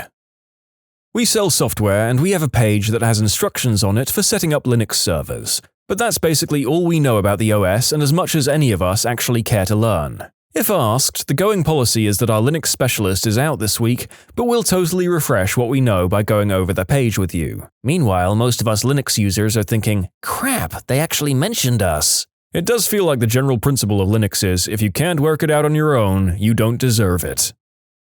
I recently just started working at a fairly fancy resort and we just finished renovating a floor of the hotel and a lot of the new furniture had Argentine cowhide as the leather for it. We were instructed to tell guests that it was a fake synthetic material just in case. I work at a deli and bakery currently. All of our food is from frozen and they want me to call it fresh, baked in store every day. Dude, it was frozen for 3 months, thawed for an hour, and then cooked. It's no better than anything else you get from the freezer section, and in many cases, the freezer section is higher quality stuff.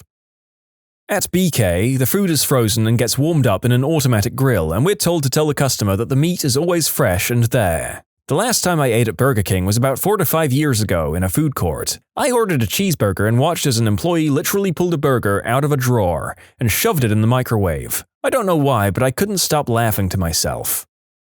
Not now, but back when I worked as an aide at a nursing home, we were forbidden from telling patients that we were short-staffed. We were, and it was the fault of administration because they were trying to save money. But literally the residents would be yelling at us because their shower was late or whatever, and we were supposed to just act like it was because we were lazy. We weren't allowed to tell them it was because I had the entire wing by myself. The administrator was sick of having angry family members calling to complain and decided we should take the brunt of it instead. Have some of the same issues at my job.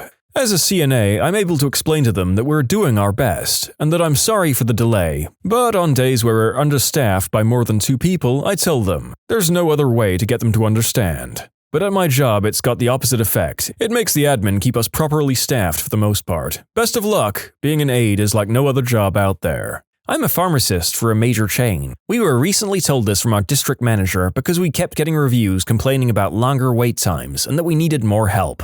Apparently telling patients that filling their scripts would take longer because I was the only one working that day is a big no-no. Cell phone store. Customers returned perfectly good phones all the time. We were told to sell the boxes as brand new, first-time activations and purposefully leave out the fact that they had in fact already been activated and taken home, within 48 hours. I'd be teed off if I brought a phone full price and it was even slightly used. I let those phones get dusty and would never sell them despite that crappy policy. I used to work at one too and we also did that as well. I think the thing that annoyed me the most was the push to sell the accessories just because it was on a daily basis. I understand the need to sell accessories, but what I didn't understand was the need to sell accessories that do not fit the phones. Like, is it that hard to find accessories that actually fit the phones to their exact model? For example, if you wanted a screen protector, it was either going to fall short around the edges or be too big where we had to cut it so it would fit. It was worse for tempered glass because it was more expensive. I loathed every time I had to sell one. If I didn't, I'd get in trouble and get scolded for not hustling enough. I worked at a small town store, so I knew a good chunk of people and felt terrible selling them. I only sold them whenever managers were present, otherwise I'd just tell customers to order off of Amazon. Screw that place. I love that complete refusal to be a sleazy salesman. Although if someone has got to 2020 without realizing that everything is cheaper online, I feel like you might have just doomed them to a massive online shopping spree when they see the prices there. Our sales prices are just normal prices. Had to stock some pressure washers a few months back. They're $199 each when scanned. The next day I have to put up more, scan them, and they show up as $279 each. Couple of weeks later they're on sale for $199 each. Just to make things clear, they raise the price for a couple of weeks before putting them on sale. They don't just add a sale sticker to it. This isn't with everything that's on sale. Some things are on sale because it's literally just, oh crap, we have too many of these things and nowhere to put them. Or we have a ton of product related to the spring season and now spring is over. Those are actually at a discounted price. There's a guy locally who owns a furniture store and every one of his commercials ends with, "Come to so-and-so furniture where we don't mark it up just to mark it down and call it a sale." I didn't know that was a practice until his commercials started airing. How does that work out for him? Wasn't there a store that also tried to do this and lost lots of money because it turned out that customers love getting lied to? You can submit your own stories to be featured here on the channel. The story submission link is in the description below. And if you want to listen to some vibey music in the background, check out easymode, also linked below, and subscribe. Let's just say our technology doesn't come close to meeting its process guarantees, but we can give a customer a phone book-sized excuse of why it's their fault. I can't tell which of our vendors this is. Any. Literally any. Out of both healthcare facilities I've worked at, they both made a big deal about not expressing how short-handed we are to the patients. Same at mine. I told them anyway because they wouldn't risk firing a great employee when they're already short-staffed. Not in my current job, but when I worked in retail, we had to process waste food off the floor, waste food being fresh items that had been reduced on their use-by date and then wasted or removed from our stock level because the company didn't want customers to see how much food was wasted. It was a lot. We could process damaged items on floor or items that had been taken out of the fridges and dumped elsewhere by customers but not out-of-date or end-of-life products. We did trial giving our waste food to local homeless shelters, but head office stopped it because it wasn't viable, which I took to mean there wasn't any money in it for the head office. So I pushed them and they said that they were worried there might be lawsuits against the company for giving out-of-date food to people. We could accidentally poison someone, etc.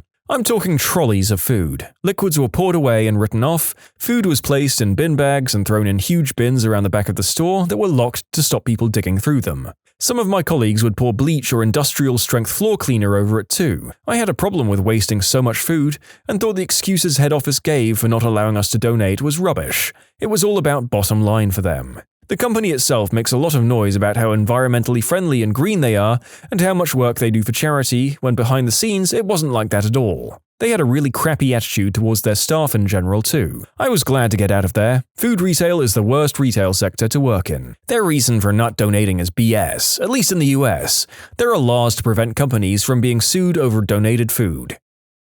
I'm a cashier and everyone needs to keep the override card over a mysterious button that is next to a till at customer service. It's attached to a big red light and has a wire connecting it to the phone. Nobody knows what it does and we don't want to find out. That sounds an awful lot like the 911 button that summons the police in case of robbery that many restaurants have. Restaurant employee here. Staff is almost always sick because we get in huge trouble if we take a sick day. Not uncommon to have servers or food expediters throwing up while at work. Strep throat, colds, other contagious diseases, illnesses are always going to show up around the workplace. Mice. We have mice. All my past food service jobs have had mice. Assume any restaurant you eat at has a mouse problem. Yep, I have pneumonia and was in the hospital for nearly a week. My store manager kept texting asking if I could come in every day. It's like, yeah, I can't breathe, so go F off. They don't care what you have and will try to make you work even if it's contagious. I get running a business because that's what I was doing for nearly 9 years, but some things these inexperienced managers do is ridiculous. Also, were the mice cooking the food using human marionettes? Well, my job has us hide the sous vide circulator from the health inspector. What? Why would the health inspector care that you guys are using a circulator? Unless it's filthy, then just clean it. If anything, sous vide is a cleaner way of cooking, because all the good food is cooked in a bag. Because in North Carolina you have to do what's called a variance to be able to do that. It's so that the health inspectors can make sure you're doing it safely. My workplace does not have the proper variance, therefore they'd get heavily dinged on the inspection. I work at a package store, liquor store for all you non-New Englanders, with a pretty big wine cellar. It's pretty cool, but we can't go down there alone because it's absolutely chock full of snakes. They're only garter snakes, and the reason they've let it continue like this is because they're keeping the mice population at bay. We have a buddy system rule because our managers are terrified someone's going to get bit one day, but for the most part they leave us alone. You guys need to get some super high boots. Yeah, those can fit way more snakes in them. Garter snakes are babies, and I've only met aggressive ones in captivity because of the dumb owner. I've yet to meet an aggressive one in the wild. I remember driving to my dog park, which is located on a mountain. I saw a huge one curled up sunning itself on the road. I literally just picked him up and put him on a boulder and the sun, and he was looking at me like, "What the frick, dude? I was comfortable there." But other than that, he was still chilling on the boulder when I drove back down. Keeping snakes because they keep the mice at bay brings to mind the Simpsons ecosystem of using killer gorillas to kill the mongooses, to kill the bird-eating lizards, to kill the pigeons. God, try saying what I just said 5 times back to back. If there's an issue with medication, too many pills, not enough, wrong, we're not allowed to tell them. We just have to leave the room with the meds and call our bosses to fix it. It's pretty easy for them to figure out what's been going on as it's kind of obvious, but we're not actually allowed to say that an error has been made.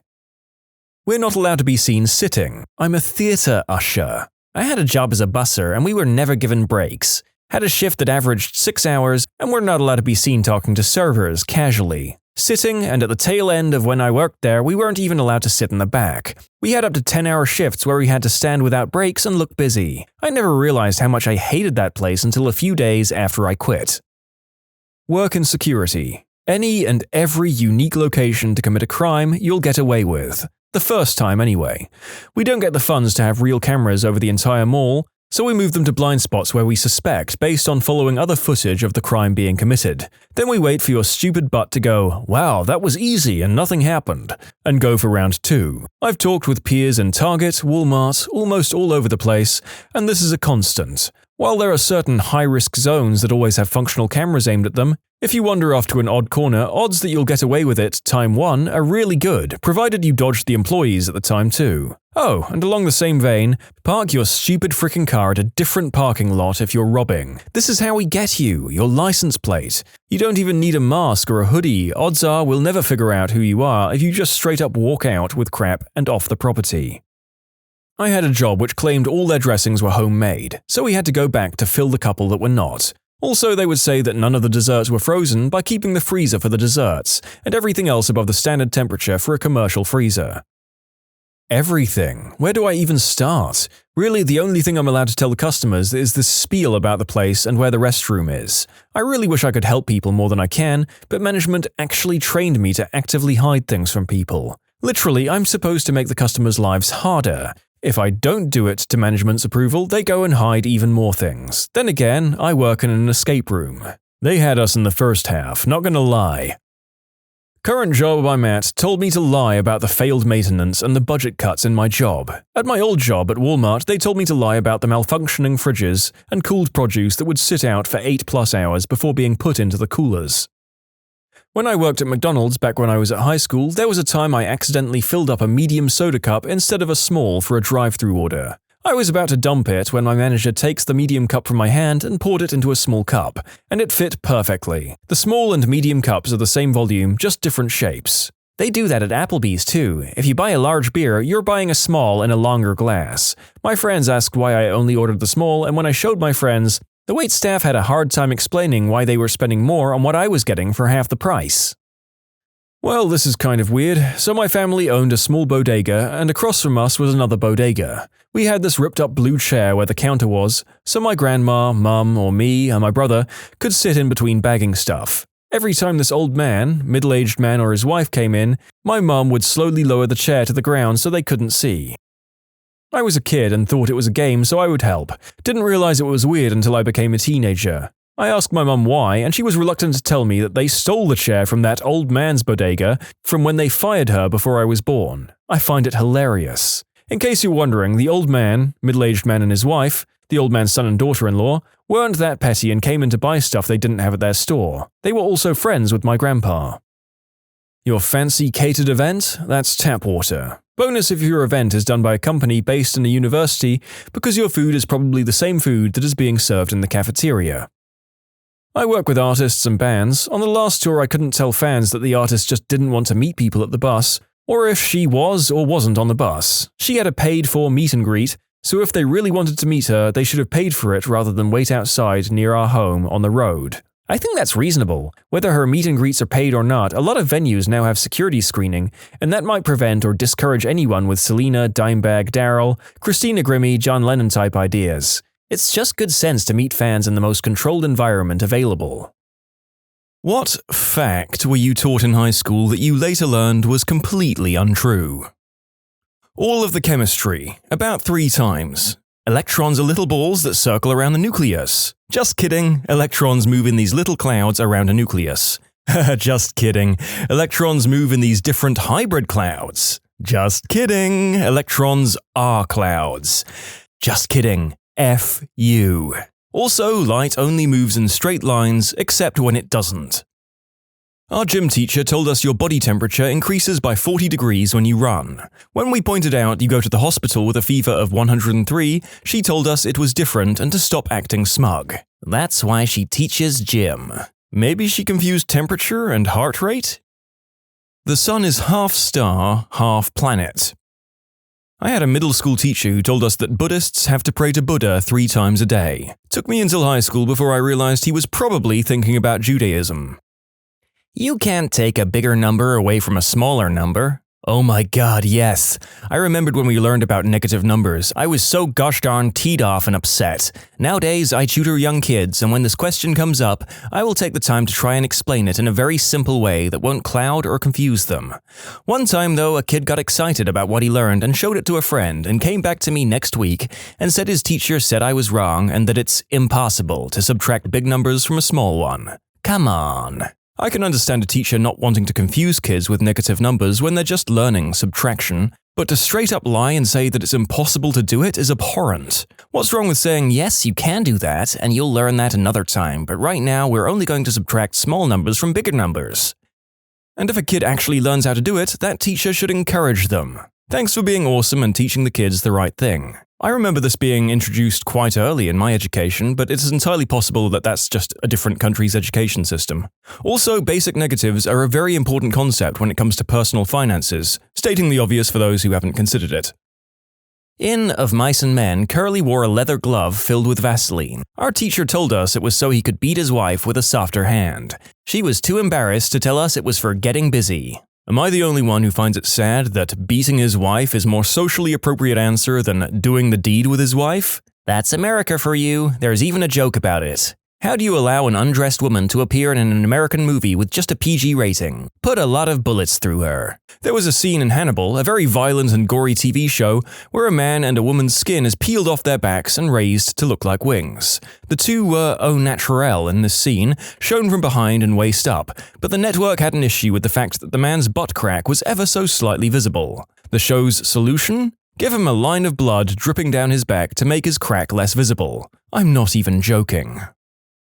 Benjamin Franklin discovering electricity by flying a kite with a key on it. No, he didn't discover it, he invented it. The phenomenon of electrons moving around never happened until he flew that kite. Just like fire never existed before the cavemen, right? Adults kept telling me that people would offer me free substances. You want some dip? No thanks, I don't do dip. Good, don't start. An actual conversation I had.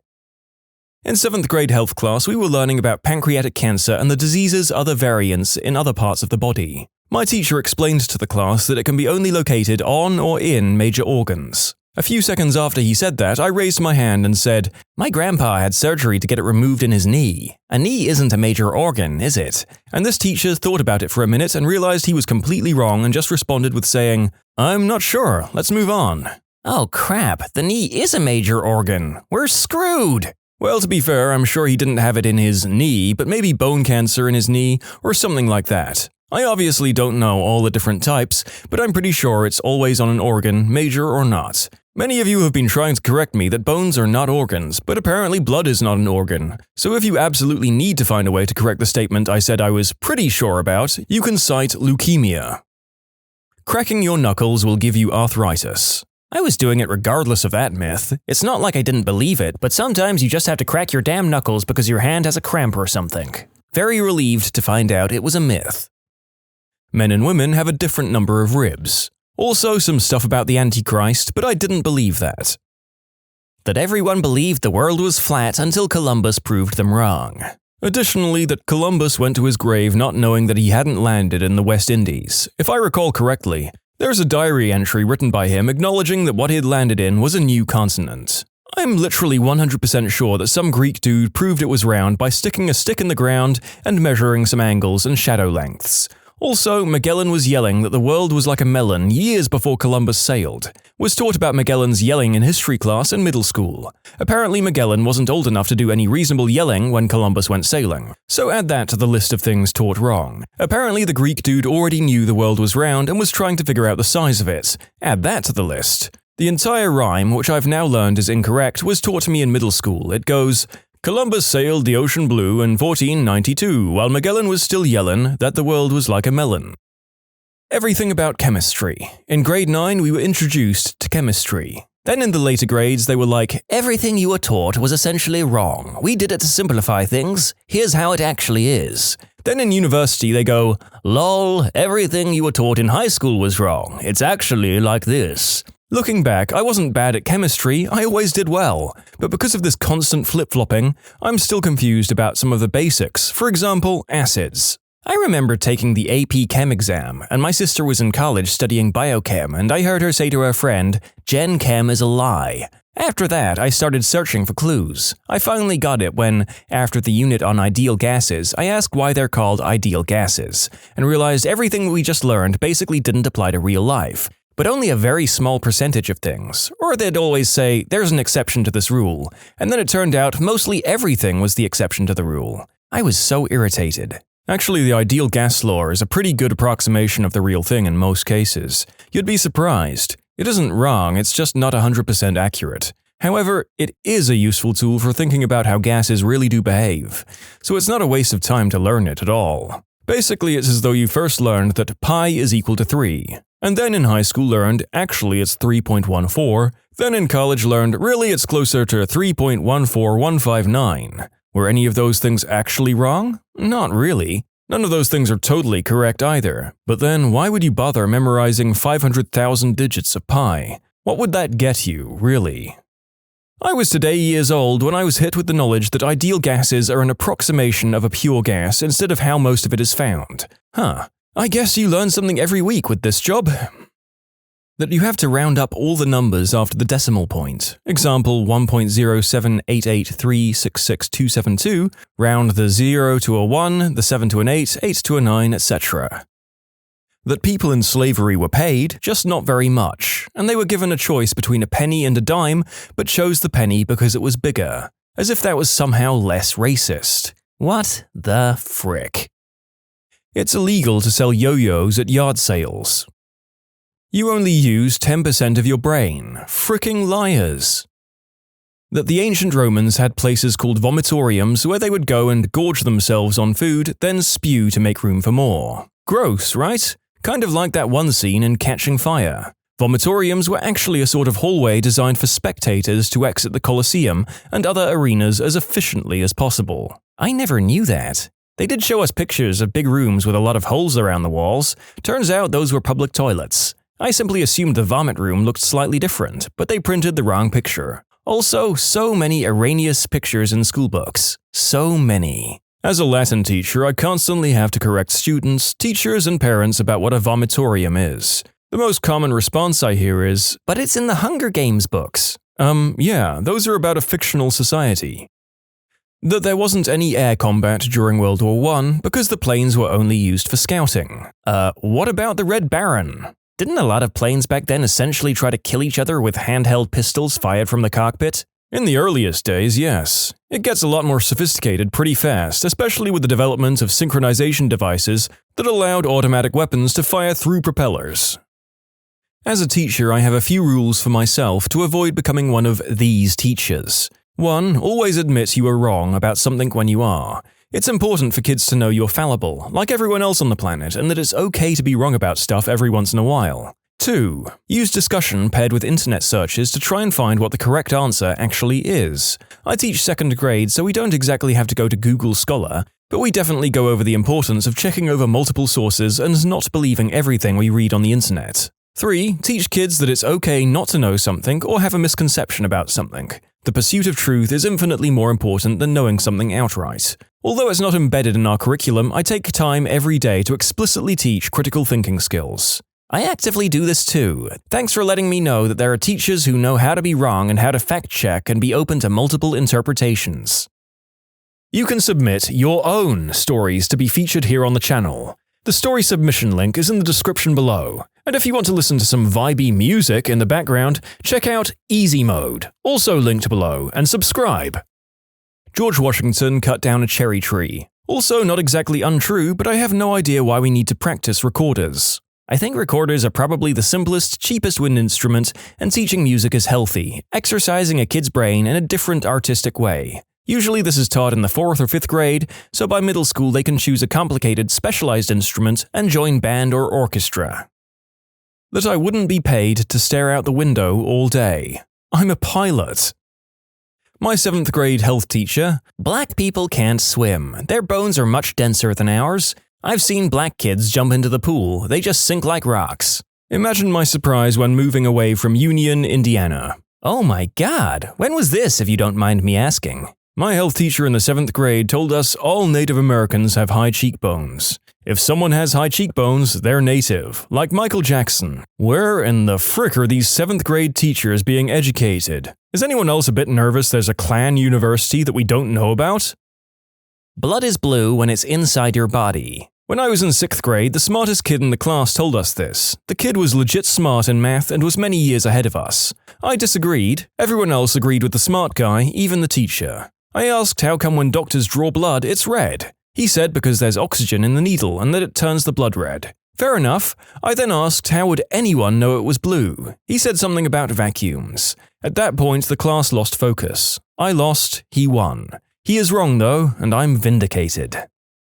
While silly Americans spent millions building a zero-gravity pen that could write in space, the Russians used pencils. Actually, NASA programs previously used pencils, but because of the substantial dangers that broken pencil tips and graphite dust posed to electronics in zero gravity, the flammable nature of wood present in pencils, and the inadequate quality documentation produced by non-permanent or smeared record keeping, a better solution was needed. Russian cosmonauts used pencils and grease pencils on plastic slates until also adopting a space pen in 1969, with a purchase of 100 units for use on all future missions. NASA never approached Paul Fisher, the inventor, to develop a pen, nor did Fisher receive any government funding for the pen's development. Fisher invented it independently and then, in 1965, asked NASA to try it. After extensive testing, NASA decided to use the pens in future Apollo missions.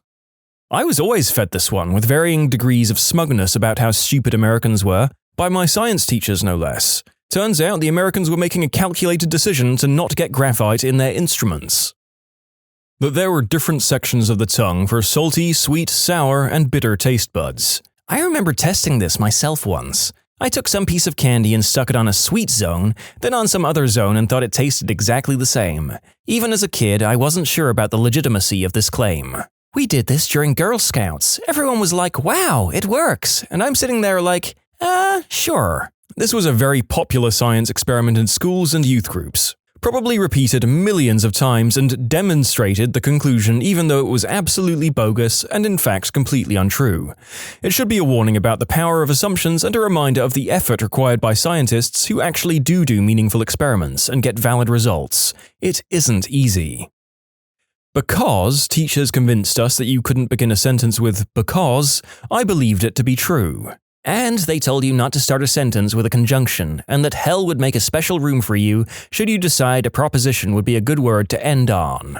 Ending a sentence with a proposition is something up with which I will not put. Winston Churchill. Back in 7th grade life class, my female teacher and mother of 3 told us that girls cannot have a climax. Looking back, I honestly feel bad for the woman. How can you go through life and have 3 children of your own without ever knowing that you could have a climax?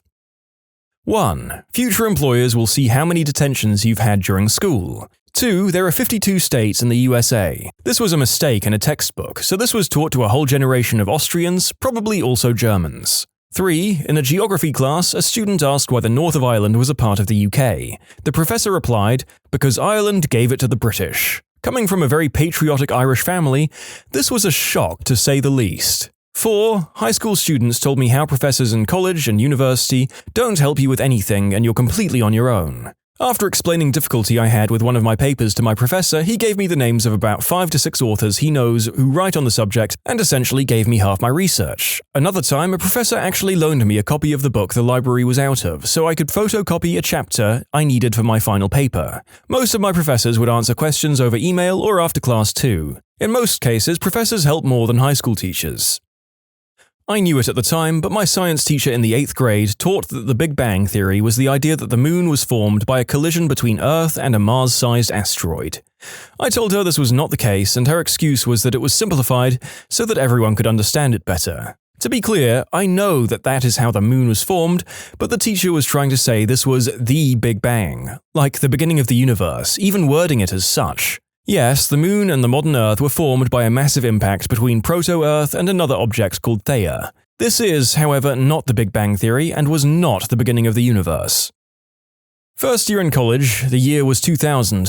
My intro to comp sci professor looked at me with two heads when I asked him if the exams were open book. His response, after the shocked pause, was something along the lines of, "Do you think you'll have access to the book when you go into the real world?" It was my time to mirror his look of shock as I'd completed my second year of co-op employment through my trade school, where I was employed as a DB admin and web developer and had not only books to reference but also w3school.com bookmarked in Internet Explorer 6. In kindergarten, the teacher's aide told us that north is always forward no matter what direction you're facing. During recess, I figured out which way north really was and told her. Her response was, "Only if you're facing that way." I think she thought that we were unable to understand north, south, east, west, and she got really mad at me when I proved her wrong. Until she was eventually fired a few years later, she tried to punish me with anything possible. For example, when I talked during lunch, she moved me to a different table. Some motherfrickers are always trying to ice skate uphill. Trolling before the age of the internet. Also, when you see the moon, that's actually the sun after the Lightmaster General has turned down the dimmer for the day. Tell all your parents about our recent budget cuts. That the Vietnam War was a tie. That's putting it pretty generously. In fairness, the Viet Cong haven't reached DC yet. To be fair, there's a substantial number of people both in the States and abroad who either just don't know who won that war, or who outright think that the US won it. It doesn't help that most Vietnam War movies tend to end in one battle that the US comes out on top of. Was taught in middle school that the US has never been invaded outside of Pearl Harbor. War of 1812, Britain used troops from Canada to enter the US. We surrendered Detroit. Later on, British troops burned down the White House. Remember the famous painting of George Washington? It was rescued from the fire from Dolly Madsen. World War II, Aleutian Islands. A small Japanese force occupied the islands of Attu and Kiska, but the remoteness of the islands and the difficulties of the weather and terrain meant that it took nearly a year for a far larger US and Canadian force to eject them. There were also reports of German World War II U-boats off the East Coast and Japanese balloon bombs in Washington state. I was in my early 20s when I started learning on my own about history. Went to private Christian school. The one I always got was, when you're out of college and in the real world, you need to be firm with your faith. People will challenge you left and right. Professors might try to debate you and break you down, and other people will be bombarding your faith everywhere you go. Thanks for the scare tactics, but the most conflict I've had was with a classmate, and it went, "Oh, you're Christian? I was raised Catholic, but I'm an atheist now. What did you get for number 7? Instructor at a state school here. If anything, most of us are terrified to even touch on the topic of religion in class, for fear of bringing up a debate where nobody is going to budge. If we come out as religious, we're prejudiced. If we don't, we're queer, liberal, atheist, hippie feminists who would love nothing better than to rip your faith to shreds in front of you. It's a lose-lose, man. I just pretend like it doesn't exist, and I teach in the humanities. You're telling me teachers don't like to bring up complicated discussions that inevitably lead to everybody getting really angry, tons of drama, and waste a lot of time? Weird. I discovered in college that the more know-it-all you were about your beliefs on religious subjects, the more pushback you got from everybody else. You can be religious like Mr. Rogers was religious, and nobody will want to argue with you. You can be religious like Fred Phelps was religious, and people will get in your face all the time. That you don't have any rights in school. Like at all. No freedom of speech, no freedom of expression, nothing. This was in public school in the early 2000s. I mean, your rights are limited though. I remember being in a grade 10 science class and learning that everything I learned in grade 9 science was a lie. From what I understand, sciences are just one of a long chain of, okay, it's not like that, it's actually more like this. Wikipedia is a terrible resource that's often inaccurate because literally anyone can instantly change literally any article. Wikipedia checks every edit within 24 hours if I recall correctly, and they definitely screen new users somehow. I tried editing a small backwater page once for craps and giggles, and my edit never happened. More importantly, Wikipedia has stood up to every instance of cross-referencing that I've done, and I've written a decent number of research papers. Whenever I was told I couldn't use Wikipedia as a resource, I'd do it anyway, but I would click the links that Wikipedia cited, make sure the info was there in a way I could reasonably comprehend, and would cite that instead. I'm a master's student, and I do that too. Previous PhD student here, I used Wikipedia when writing my thesis. I had a psychology class in high school where we did the whole unit on dream interpretation, Jungian symbols and the metaphor of different events. Get to college and one psychology degree later, I've been told about 15 times that Jung was too high to find his toes and is barely more credible than Freud. dream interpretation is basically useless. When you subscribe, make sure to hit the bell to turn on notifications. Put the playlist on in the background to finish listening to all the stories, or if you want some vibey music to put on in the background, check out easymode. If you like Am I the Genius, give Am I the Jerk a shot. Everything linked in the description.